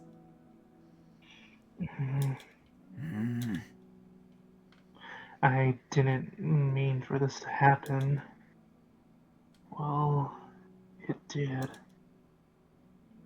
So please don't invite yourself to try and solve other people's problems next time, okay? Um, Yuri's piercing words send the club room into a choked silence after she gathers her things. She leaves. Holy crap. I've never heard her sound like that before. She must be so pissed. well, you weren't very nice either, so I was just saying. How could this happen? it's my fault. Yuri wasn't wrong. I shouldn't have tried to moderate a conflict when I know how bad I am at dealing with conflicts. It was a really stupid thing for me to do. It's nobody's fault, and it wasn't stupid. Everyone in the club's a nice person. No one would have expected this. But I guess we're sensitive about the things we really love. Honestly, she kind of brought it upon herself. Like I said, I don't care if you're not into manga, but if you actually look down on other people for it... That's kind of the point I was trying to make in the first place. It's not about sugarcoating things, it's about just recognizing and understanding our differences. Okay, but here's the thing about that. Yuri actually looks down on me. It has nothing to do with her word choice or anything like that. So I see what you're trying to do, but I really think the problem here is with her, not the way that we talk to each other, right? I mean, Yuri isn't like that. She's a lot sweeter than you're giving her credit for. I'm sure she'll be reflecting on this. I actually think everyone should. it'll be fine. I'll figure something out. Wow, I'm just like saying that instinctively. I'm just setting up myself to cause more problems. This wasn't your fault, Monica. You don't have to beat yourself up over it. If you ask me, it's good that the truth finally came out. Because I can just move on now. But... it's fine, I promise. Let's just get our mind off this, okay? In fact, it's a good opportunity to read some manga without having to worry about feeding Yuri's superiority complex. Don't be mean. I'll talk or read manga or whatever you want, but please don't be mean to my friends, okay? Sorry. I'm just bitter. Everything will be okay. I mean, I don't have the answers, but I at least know that we're all good people and don't want to hurt each other. This will be a learning experience. Monica says that, but her uneasiness is given away by how much she has to force the reassuring tone in her voice. This was bound to happen eventually. Natsuki and Yuri always engaged with each other the least out of anyone, and this is the reason. Sayori and Natsuki proceed to distract themselves with manga. Monica sighs to herself, unable to shake her worried thoughts. Will the club really just have to come to terms with the fact that some people will be incompatible with each other? Monica desperately doesn't want to admit that, and she knows Sayori doesn't either. But for once, a solution doesn't seem to be in sight. Oh, we got mail. Mail. I'll take it this time. Ethics. Simply put, it's not our job to arbitrarily decide upon some code of ethics just because we're the first ones to do this, to our knowledge. That's the government's job to find out, long after we've made enough headway for it to no longer apply to us. It's fundamentally flawed to apply ethical reasoning to this anyways, because humanity's code of ethics is based on nothing more than our knowledge and understanding of life forms similar to our own. We don't have ethics for killing bacteria or plants, only for creatures that we can convincingly project our emotions onto.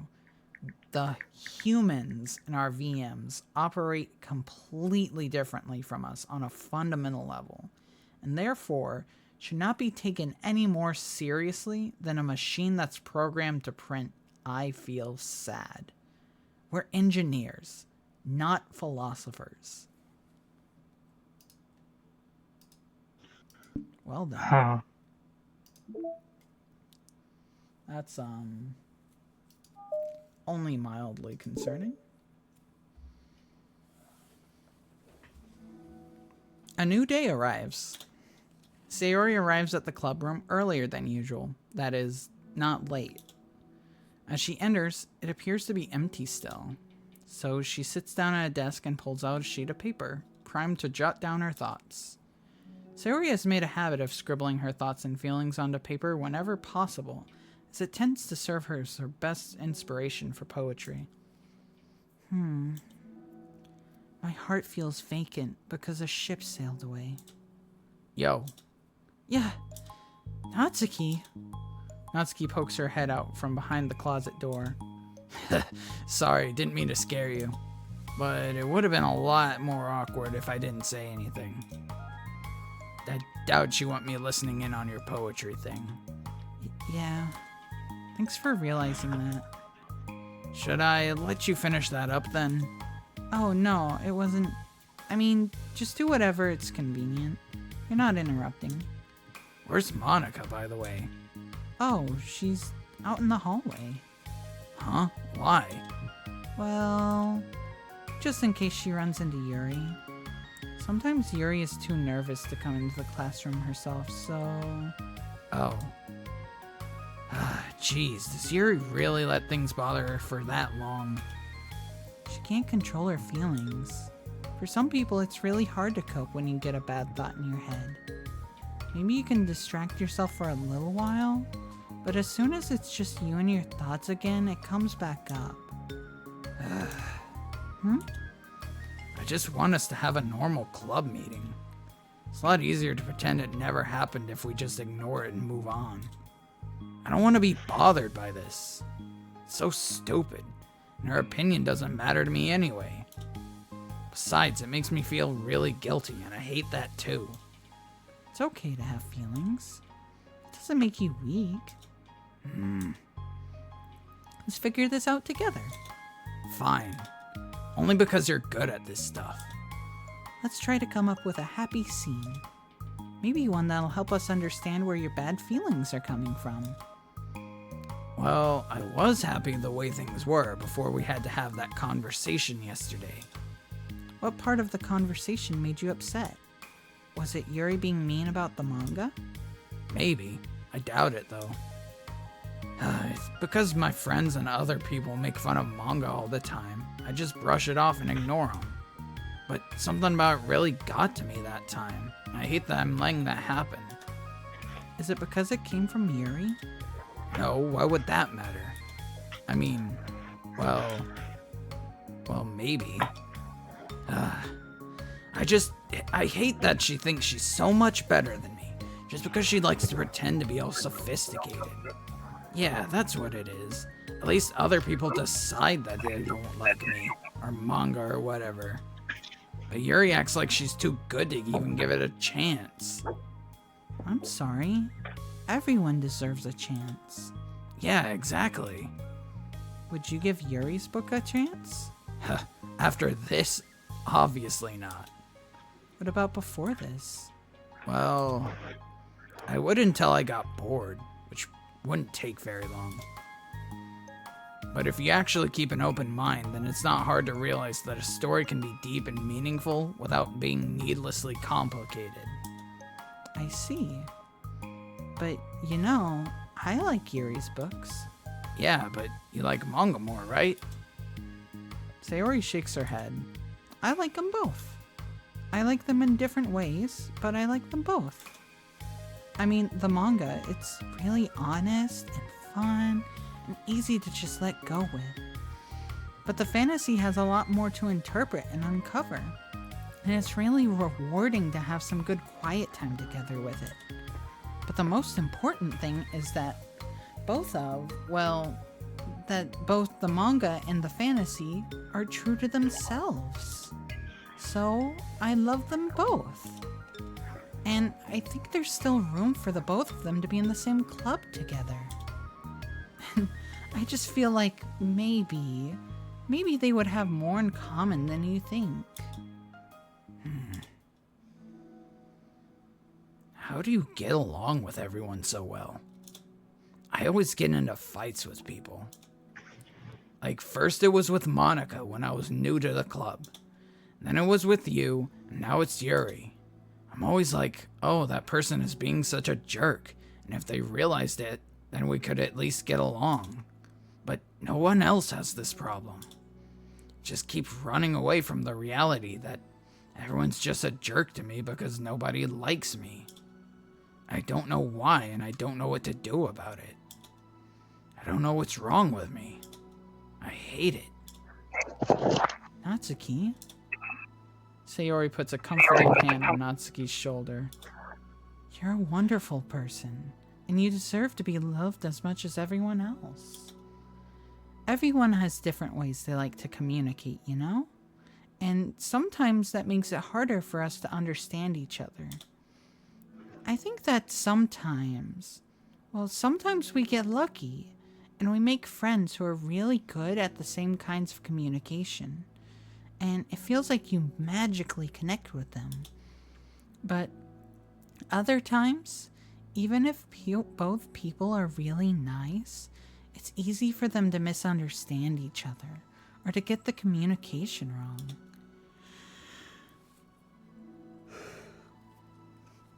Sorry, I'm sleepy. It's something that Yuri struggles with a lot with too. It can be really hard. It takes a lot of reflection and self-awareness and vulnerability. Yeah, I'm bad with that one. Vulnerability. I always have to be the strongest. What do you mean? Tell me about that part of you. Well, it sounds stupid, but I'm really used to people being mean to me. Like my friends, and I guess my dad. Like when I don't get good grades or even stupid things like if my room isn't clean. So what am I gonna do? Cry about it? Like if I let myself get upset, then it's just letting them win. I'm better than that. I'm better than all of them. So things always have to be someone else's fault. It feels like if something goes wrong, and there's even a tiny hint that might be my fault, then, well, I just get really angry and find ways to blame everything else instead. Do you see yourself as better than Yuri? If I said that, then I would just sound really full of myself. No. Our thoughts and our feelings are two different things. Even if we don't like our feelings, we have to understand them if we want to learn more about ourselves. That's a part of vulnerability, you know? Accepting that we have feelings we don't like. I hate that. My feelings make me feel like a bad person. Because my feelings just want to tell me that I'm so much better than her. And that she's a judgmental know-it-all who's stuck in her edgy phase that I'm just way above that garbage. But I'm terrible for thinking that way. You're not terrible. You're not your feelings. But you are not your feelings. Say that to yourself, out loud. Fine. I am not my feelings. The way I like to picture it is that those feelings are like your roommate. You live in the same house and you gotta see each other every day. And even if you can't ignore each other most of the time, you're gonna run into them every now and then. And it's gonna make you feel like poop. So the other option is to get to know each other. You can communicate and learn from each other. And maybe even help each other out change for the better. Does that help you understand? How do you know so much about this stuff? I just have a roommate that can be really hard to get along with. Called depression. Depression? But you're like the happiest person I know. I am not my feelings.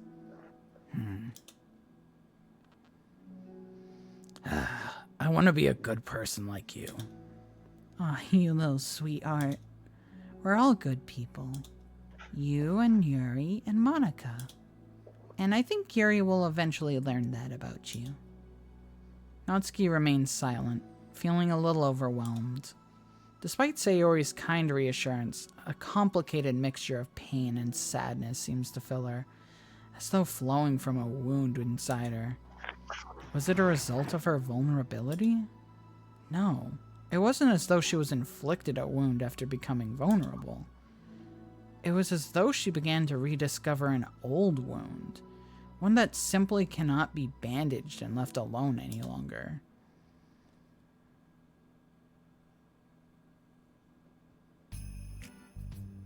Yuri, what are you doing all the way over here? I was looking for you.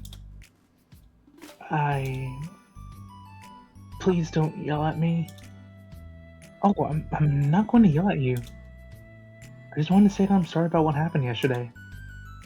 It was unfair for me to put everyone on the spot like that.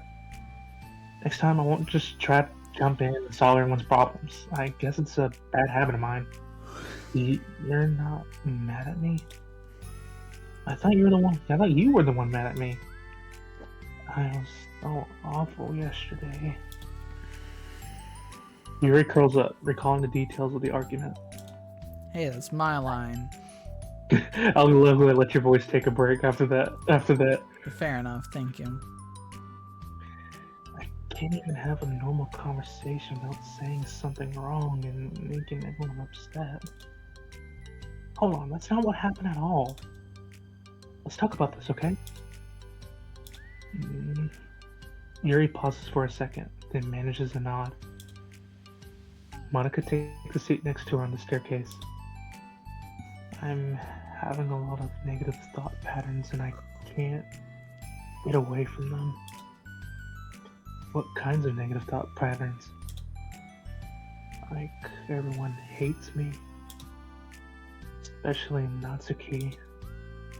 Oh, it's terrible. I don't think Natsuki hates you. How do you know? Well, because Monica thinks back to the time when she found herself in an altercation with Natsuki.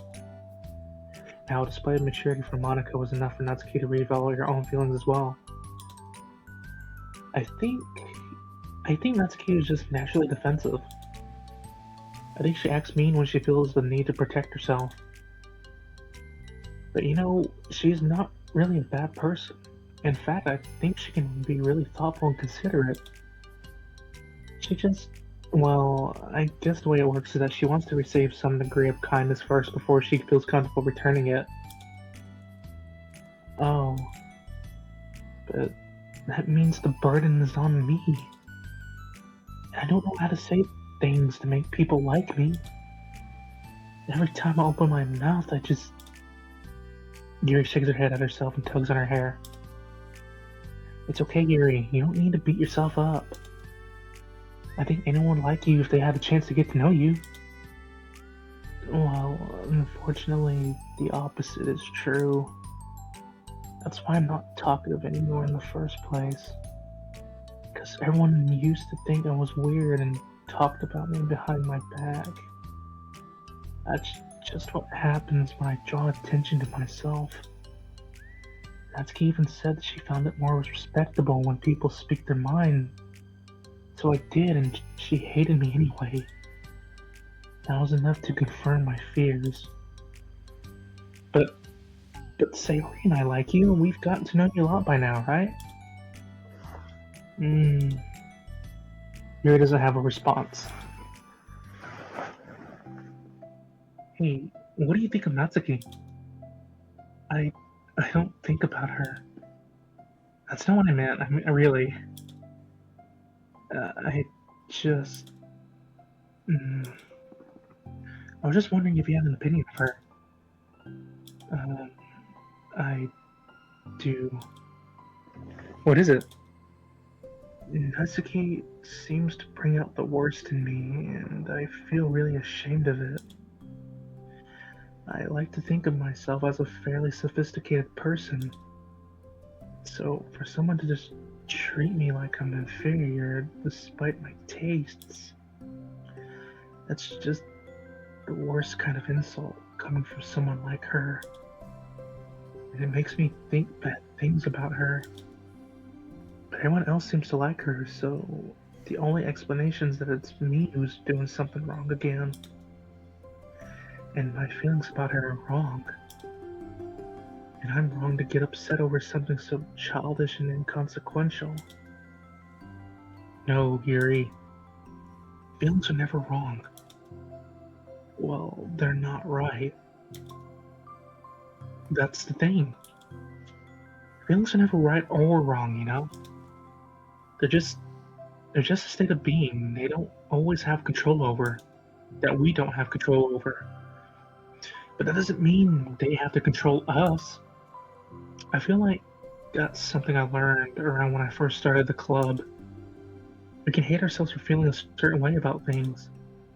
Or we can, just acknowledge that they exist and try to understand them better. I could never be mad at you for just feeling a certain way. It's just about how you handle them. And I think working through feelings is a great opportunity for teamwork. Yuri wears a dejected expression.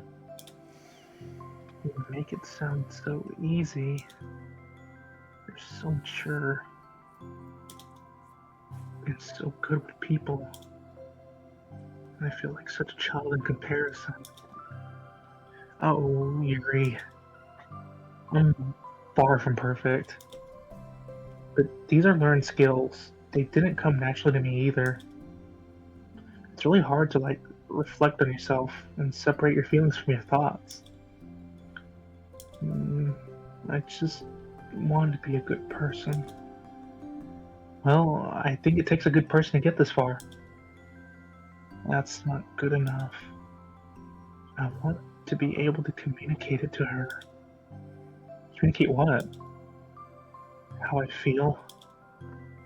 How it makes me feel frustrated and upset when she's so negative and dismissive of the things that mean so much to me.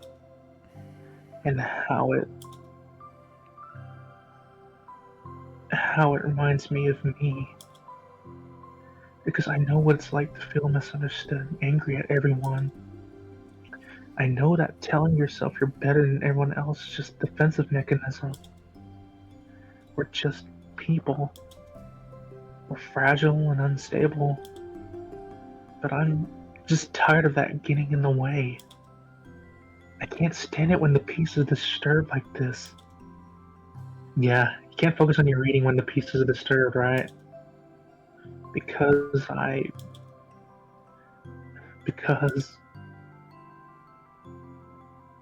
the literature club should be happy for everyone. Monica looks at Yuri in adoration. I feel like Sarah must be rubbing up on me because I really want to hug you right now. I'm in everyone's mind.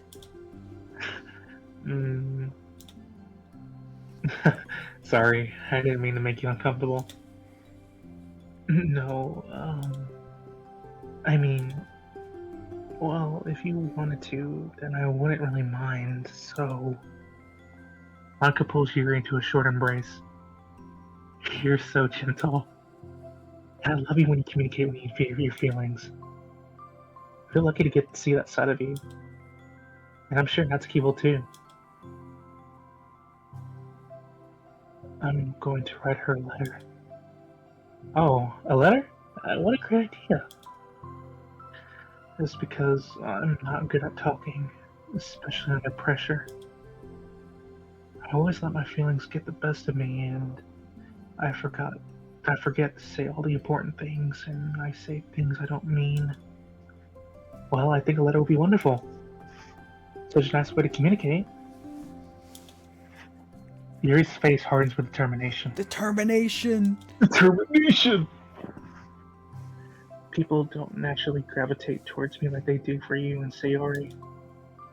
My personality just isn't suited for that. And I wouldn't want it to be. But something I've learned is that friendships don't always just magically appear out of thin air. For instance, I never would have seen myself making friends with someone like Sayori. Or opposite in a lot of ways. But I'm friends with her because she puts so much effort into understanding me so that we can get along. I think it was the same with you. You both gave me a lot of time and patience. And I wonder if she feels the same way. Natsuki? Yuri nods. I always thought if I wanted to make more friends, I had to be somebody that I'm not. That there's a type of person or a magical formula I have to follow in order to make someone like me. And that's just me to think that I'm always so occupied with myself that I fail to understand other people. Yuri shakes her head. Friendship happens when you think about the other person. When you offer time and effort to understand them and respect them and trust that they also want to be a good person. That's what I learned through my observations in a literature club. Observations? Monica is caught by surprise. Yuri's always kept to herself so much that it's so unusual to hear her suddenly talking about the club like this. But Yuri gently smiles to herself. You always listen to me. You always let me listen to your thoughts about other people. Sayori, too. It makes me happy because I learn a lot of things. That's so sweet. I had no idea it meant that much to you. Monica never thought much of it, but in the past weeks, Yuri has always seemed to be especially attentive when it comes to problems and concerns of others. Always wanting to listen and learn more about her friends in the club. It's true. Sayori and Monica are naturally more comfortable with other people and can easily more easily through situations of conflict. But that doesn't make them better people. Everyone has strengths and weaknesses and the capacity to improve. And the first step towards improving oneself is reflective and self-awareness. It's something that Yuri never gave herself enough credit for, but that Monica can recognize as an incredible trait. And with that, her confidence in the club is restored.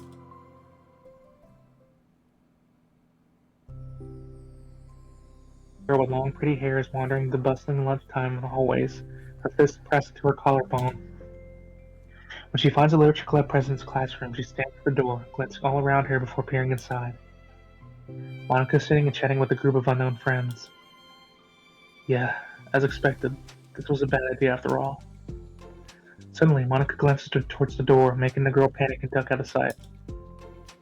Before she can regain composure and decide for sure to leave, the classroom door gently opens. Yuri, what a surprise to see you out during lunch. Yuri squeaks a response. Okay. I shouldn't be making you read everything. You're good, don't worry. Please help me. What? Is everything okay? Yuri shakes her head. I don't know how to write letters. Thank goodness, I thought there was some kind of emergency. Monica briefly glances over her shoulder at her other friends. Do you want some help? We can go find an empty classroom or something. Is that okay? I feel bad taking you away from your friends. It's totally fine, I promise. We weren't really doing anything. 1 second. Oh, okay, good. Monica trots back into her classroom, says something like, I gotta go, to her friends, and then grabs a pen off her desk before returning to Yuri. Okay, let's find somewhere quiet. Yuri nods and follows Monica as the two of them set off. How are you today? Huh? Me? Well, yes. Oh gosh, sorry, I was just caught off guard. I'm doing well today. Just tired. I never seem to get enough sleep during the week. How come? Oh, I don't know. I think I'm just easily distracted. I get really sucked into things and start neglecting the time. Me too. I do that too. Hey, this classroom's empty. Let's go in here. After peering inside, Monica opens a classroom door, and the two of them enter. Yuri's moment of relaxation ends. She watches as Monica pulls 2 chairs up to the same desk, then obeys as Monica beckons her to take a seat. She stares down at the empty desk. You nervous? I don't want to do this. We don't have to. We can come up with something else. Yuri shakes her head. It's my chance to do something good. I need to take initiative. Gosh, you must be really determined. I know how hard it is to step out of your comfort zone. I'll be sure to encourage you. Yuri pushes through the anxiety and grabs a handful of lined paper from her notebook. Then she picks up her pen. Hey, you're left-handed. That's neat. Yeah. Now I don't have to worry about bumping your arm. Monica playfully rubs her shoulder against Yuri. Sorry, I'm just being silly, I guess. Anyway, how about we start by listening to different things you want to say to her? Yuri thinks. I feel embarrassed all of a sudden. Oh, it's okay. How about some of the things you said to me yesterday? But never mind. I guess I'll try. Yuri thinks for a moment longer, her tension evident. Then she writes the word reflection. This is about my reflection on our behavior. The key question is why we act like this towards each other, but have been able to separately be friends with Sayori and Monica. That's me! Yes, it is. So, Yuri thinks. I've been able to befriend the two of you because you've taken the time to understand my needs and respect my interests. The same goes for Natsuki too. We started off as pretty hostile to each other because I was so worried about getting what I wanted, but she just wanted to be respected more than anything else. Once I stopped making it all about me, she was able to do the same. I want to do that too. So, what kind of things you want to do for her? I want to do the same things for her that I like to receive. I like it when people respond positively to the things I talk about and not just brush me off. I like it when my feelings are taken seriously. And I like it when you and Sayori trust that I want to be a good person, even when I'm not doing a good job at it. Let's write those things down? Okay. Yuri writes some things down. I think the most important thing to remember here is that Natsuki is feeling vulnerable, so we should make sure that the letter puts her first. It's hard when you're feeling hurt, but it never helps to just tell someone all the things that they're doing wrong. I think first you have to make sure that they know you're ready to respect them and listen to them, and admit the things that you feel you could do better. Then finally, you ask what you would like in return. How does that sound for the structure? It could be 3 paragraphs, one for each of those points. I like that. My thoughts were so disorganized, I had no idea how to come up with any kind of structure. You're so amazing at these things. Oh, stop. You've done so much more than I have, you know? You spend so much time reflecting and being open-minded. That's the hardest thing anyone to do. All I'm doing is helping you put it on a piece of paper. So, I think you're the amazing one. Monica gives Yuri's hand a quick squeeze. But as she's let go, she's caught by surprise when Yuri curls her fingers to hook Monica's hand in place. For a while, they sit like that in silence, save for the occasional scratching of Yuri's pen against the paper. Yesterday, you told me something I'm thinking about a lot. What was that? The thing about how feelings aren't right or wrong, and that they're just a state of being when we need to come to terms with. This is the side content. It made me think about how a person's behavior isn't always just how they decide to be. It's also made up of their past experiences and their insecurities. I think that helps me see other people as actual people rather than as insignificant side characters who are out to get me somehow. Is that how you felt about Natsuki? Yuri nods. But in reality, everyone is always trying their best. Everyone wants to be happy. Alright, sounds good. Thanks for stopping by. Monica peers over at Yuri's paper, but to her surprise, Yuri pulls it in closer, partially covering it with her arm. I had to be able to read it to help you out, you know. It's okay. My thoughts are a lot more organized now after being able to talk to you about it. Now that I'm actually putting it on paper, I realize I really prefer others not to read it. Yuri laughs softly to herself, a rare expression.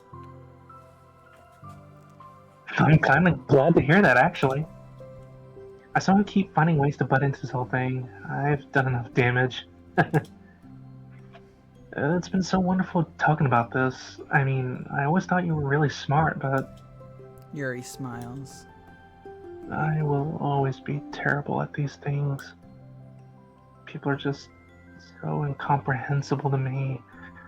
I'll never get the hang of being one. But listening to you so much has really helped me make sense of some things. So just don't call it damage, please. Monica gives Yuri a gentle smile. I can't believe I came to this club looking for fantasy geeks, and all I got was real friends who value me. Is it a joke? Of course it is. I still can't tell with you. Sorry. No, I love it. Please, never change. As you wish. Yuri glances at the clock. Okay, good. Okay, keep forgetting. Yeah. We're almost out of time. Will you be able to finish? Before the end of the day, probably. But I don't want to come to the club the same day that Natsuki reads it. I'm too shy. I can give it to her instead if you like. Yuri nods. As long as you promise not to read it. Of course, I promise. Thank you. Yuri exhales, and the two stand up. I'll message you when it's ready. Monica nods. Good luck. I'm here if you need me. Yuri returns a nod, and the two depart. Oh, Alright. crap. Okay, so that's the, it leads on to the next one. Yeah. Alright. We've got Yuri picture. Yuri picture, nice.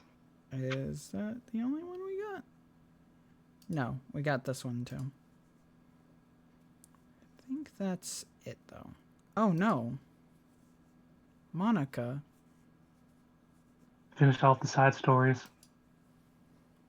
Neat. Or did we? Or did we? Alright, let's finish it off, dude. Equals. Let's do it. Equals 3. Okay, everyone. We're going to be taking a break from the usual activities today. I was thinking since people are starting to talk about the festival, it's a good time for us to go over the general direction of the club and all. I think it'll help us figure out what to do for the festival, you know? Oh, Sayori and I came up with a really good plan. Really? For the festival? Yeah, so the plan is this, okay? You and Yuri collect information ahead of time on which clubs and classes are doing food booths. Then we take a map and plan the most efficient route so we can go get all of them before the lines are getting too long. Hey, that has nothing to do with the club. Well, you have to let me finish. Alright, fine, go ahead. Right, so basically we get all the food we can, then we come back here and we all eat together. That's all. Wow, I got tricked twice by the same joke. Oh, don't be a hater. It's just not like you can come up with anything better. Look, even Yuri was thinking about it. No, I wasn't. I would really prefer to do something literature related. We can eat together anytime. The festival is a unique opportunity. Besides, it's been quite a while since we've seen any new interest in the club.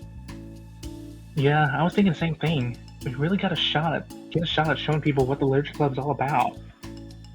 I'll tell you what, we can do both, right? We'll make time for your food mission and still put together a public event.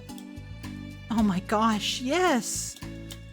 I was just joking, but that's a really good idea. Well, I'm glad that's settled. I think the question is how to come up with an event that demonstrates everything you can get out of the literature club. Well, that's kind of tough, because everyone gets something different out of the club. Okay, how about this? Let's go around and have each of us talk about what we've gotten out of the club so far. That could really help us figure out what kind of reputation we want to build. Yeah. That's too embarrassing. Aw, but you'd have so much to talk about. That's exactly why. And I'm sure Natsuki feels the same way. Well, maybe, but I didn't plan on arguing against it or anything. I mean, it's the literature club. We talk about that stuff together, right?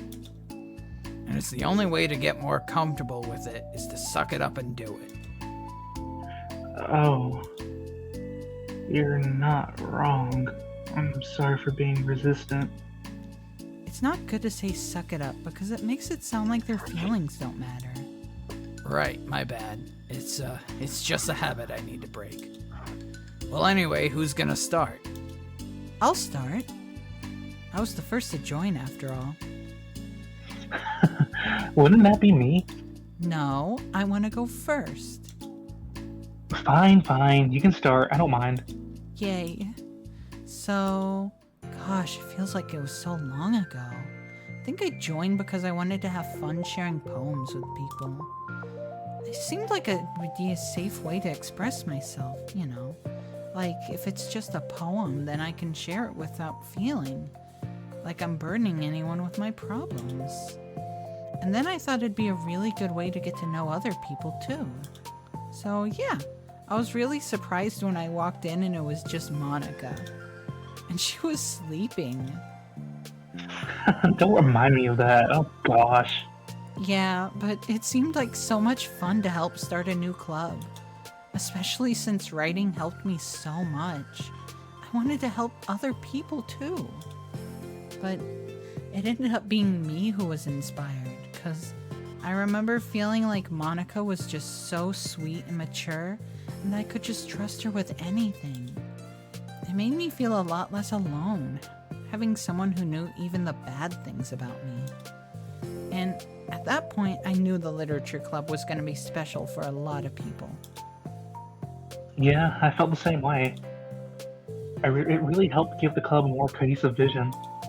Yeah, and then Yuri joined, but she was so different from us. And Natsuki too. I think for Yuri, it really helped for me to take the lead before she was able to open up a little.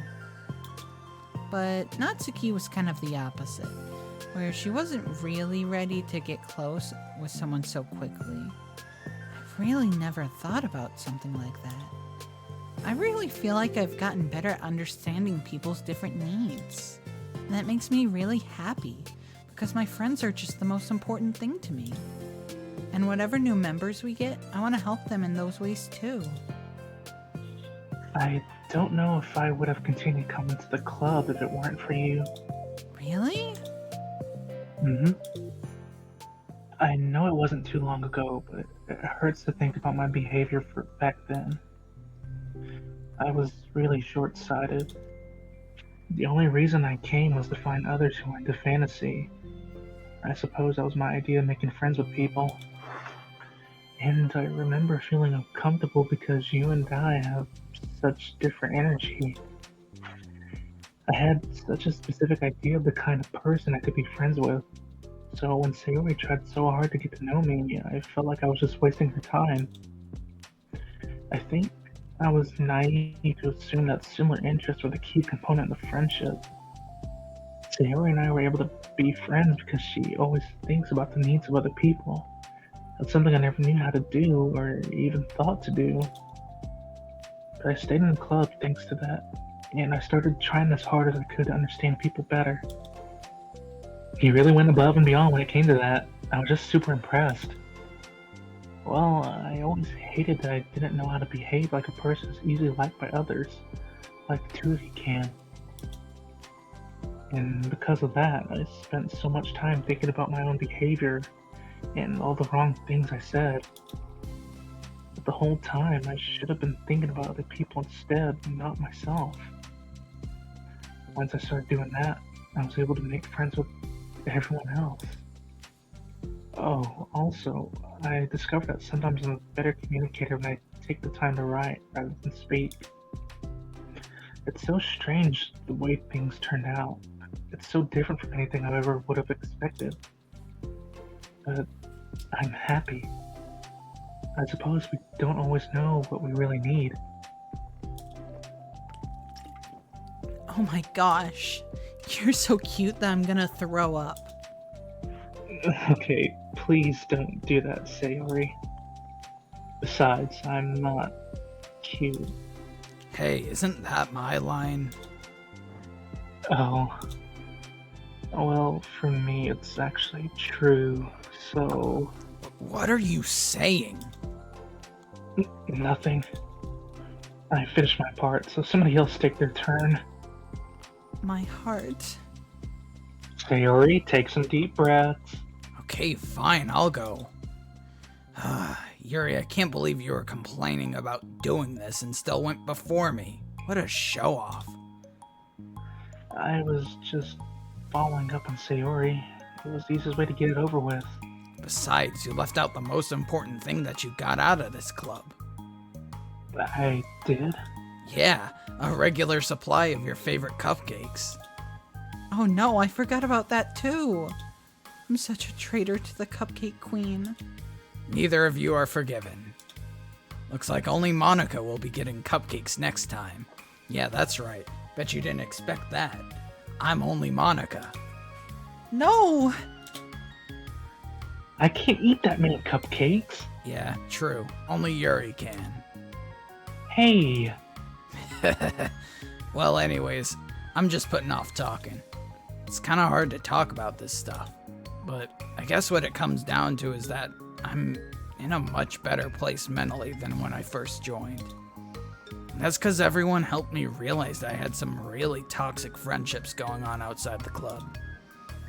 It was honestly a really painful thing to go through, having to cut them all out. It still hurts to think about. I'm sorry, Natsuki. It's fine. I knew it was for the best, and I was right. Guess for me, it's all about feelings. I was only ever ridiculed for having feelings, so I thought the right thing to do was to just ignore them. Took me a really long time to realize that's not how things are supposed to work. And I guess that's thanks to everyone who took the time to respect my feelings, even when I was being like the biggest jerk.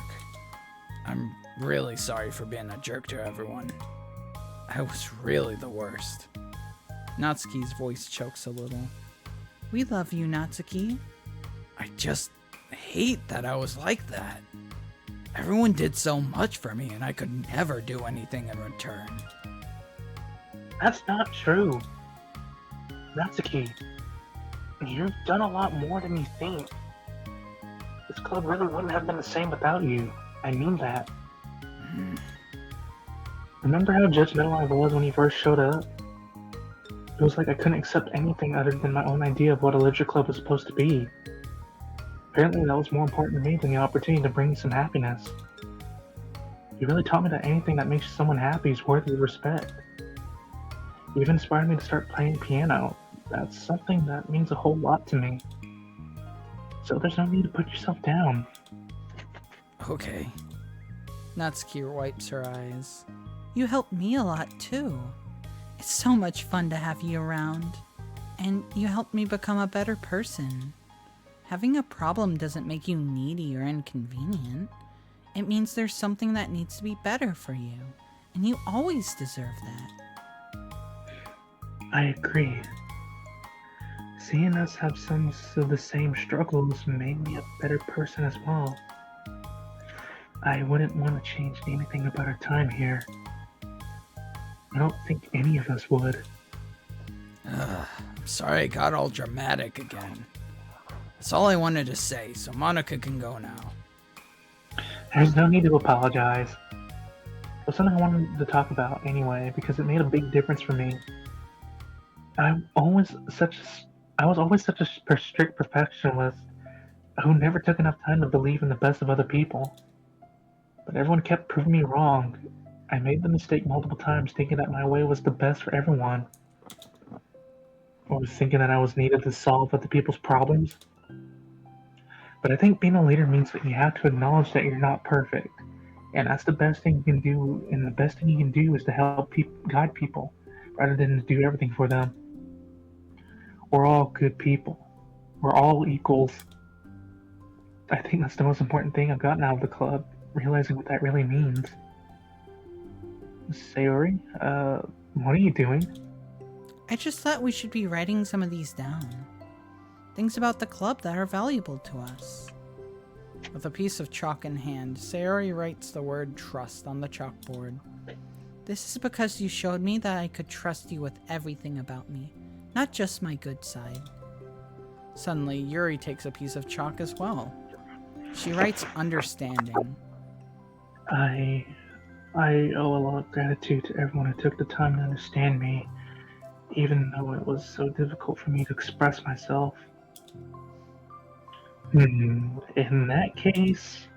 Monica takes a piece of chalk as well and writes the word respect. I always thought I was a respectful person, but it took the club for me to realize that there was more to it than I thought. And I'm a better person because of it. Ooh, I have another one. Sayori writes the word balance. Sometimes people want different things out of a friendship, or they need time before they're ready to become close. So it's important to keep things balanced between you and the other person. That reminds me. Yuri writes reflection. I've always been a reflective person, but most of it has been nothing more than hating myself for all the things I thought I did wrong. Once I started reflecting on other people, and not just for myself, a lot of things changed for me. So I think that's the most important one for me. That's great. We have a whole long list of things now. Suddenly, everyone turns to look at Natsuki. Well, everyone took all the chalk. Don't look at me like that. Jeez. You could have just asked. Monica hands her piece of chalk to Natsuki. Then Natsuki sighs and writes self-love. I don't know how far I've gotten with it yet, but feels like things are at least on the right track. So there, that's my contribution. Together, everyone stares at the words on the board. Wasn't this club supposed to be about literature? It is. We still do a lot of literature. Friendship and literature. Yeah, you're right. Friendship and literature. Natsuki and Yuri gently nod as well. Hey, let's all take a picture together. We don't have one yet, right? Hey, you're right. Make sure you send it to me after. Wait, can I brush my hair first or something? Oh, you're fine. You already have the best hair out of all of us. Everyone, get together? Everyone get together. I can't fit you all in. Okay. Okay. Everyone ready? And... click!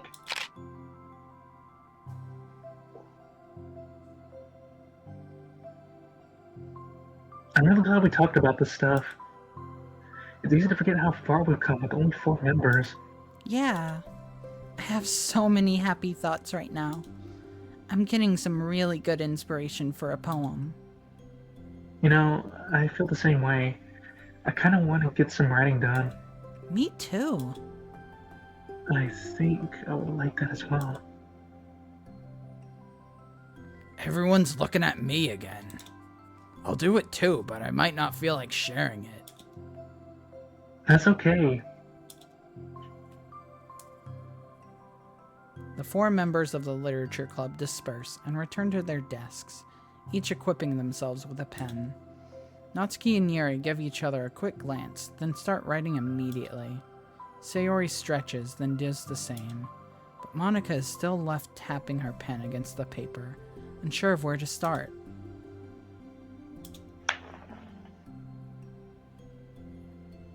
Just move your hand.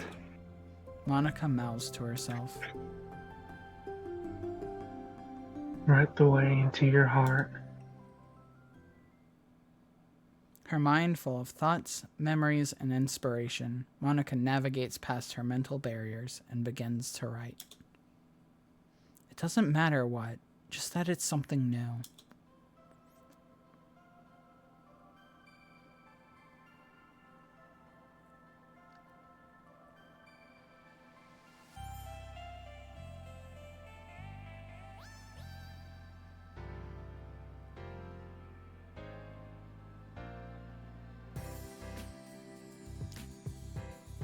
Whoa. We did it. The ending. The real ending. Well, not the real ending. The real ending is that they all fucking die horribly. Yeah, that's the real ending right there. But this is like the real ending I to the wish whole this game. was the real ending. They get to be happy. But you notice that the MC wasn't there though. Yeah, it's because he's a fucking awful person who doesn't shower Yeah. and smells like shit. It's all his I am fault. that forever these going to folks cannot get slander their that happy ending. man. Motherfucker No, couldn't no. take a shower. Now, you know what? This is my ending right here for the girls. This is it. No MC I whatsoever. agree. Everyone gets a I happy agree. ending. As much as because I think I've said this, I don't think I said this on stream. As much as I think that the actual like main ending of the game fits the game, I like this ending better. Yes, definitely. Because it means they get to live and be happy.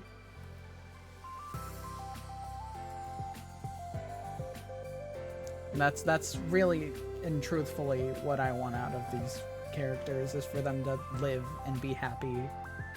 Especially since they're all freaking well written. Exactly. Just move your hand right your way into his heart.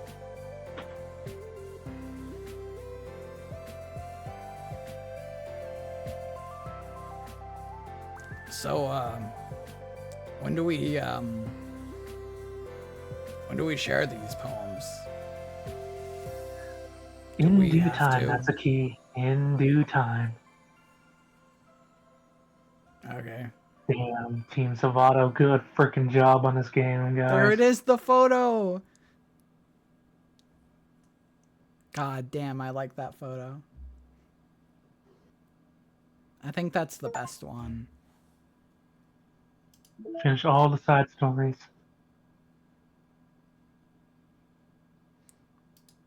Oh, there's an extra one. That's what it was. Now everyone make a funny face. Damn, dude. God damn. I hate that we're gonna have to fucking murder them again so that we can complete the game. You hate I to think I'll see just- it. I think I'll probably just show you the ending off stream, to be honest. Yeah, leave them be. Yeah, let's just leave them be. Alright, This well, is their happy ending. I think that's a good enough ending. Because again, it's the happy one. We don't need another ending. So Frick, no, we don't. Hell no. we're going to head our way to a special little segment. That's right, the fan art section, because we enjoyed this game so much we did fan art. I'm still working on mine for the YouTube video, so Yeah, you'll don't worry. just You'll love get this, to see you'll get to see them in the YouTube video too. Let's just say that playing this game has definitely affected our like normal ass conversations. So if that doesn't tell you how good this game is, you know. Which, by the way, I love that you can't see these. I can see them well. I'm Oh, watching wait. the stream right now. Okay, you can see them. Good. Alright, so of course we've got the Spider-Man joke. So stupid. Oh, and then this one. You want to voice this one? Oh, the thing is, I can't see it, so it's kind of delayed. Oh God! All right. Did you know studies show that good friends sleep together, Sayori? Hey, can I be part of this study too? This is so stupid, dude. Yeah. You just had to play Sims. Yeah, I just had to add them to the Sims. Well, look to the bright side, everyone. At least this trip doesn't come out of the Literature Club's budget. Yeah. So yeah, if you're watching the VOD on YouTube, then hi. You get to see extra content. Isn't that cool? Very If extra you're content. here on Twitch, hi. You get to see the uncensored content. Isn't that cool? I hope you've enjoyed this wild ride we've taken through this game. Honestly, if you told me, like, even a month ago that I'd be playing Doki Doki and, like, it would be one of my favorite games I've ever played, I would have laughed in your face. But here we are. This has been incredible. One hell of a goddamn journey, dude. One hell of a damn It journey. really This whole has freaking been. game It really was. has been. So, all in all, I must say, it's been a wild ride. It's been fun. But now we leave them be. We let them live their Yes. happy little lives, and I don't know, maybe they'll eventually show back up. But if they do, they won't be fucking dead. Yes, most definitely. And I think that's the best thing for them. So yeah, I really can't think of a better way to end this. So all I can say Yeah, I can't think is of anything. good night. Thanks for watching, and I'll see you on Monday. Good night and have a pleasant tomorrow.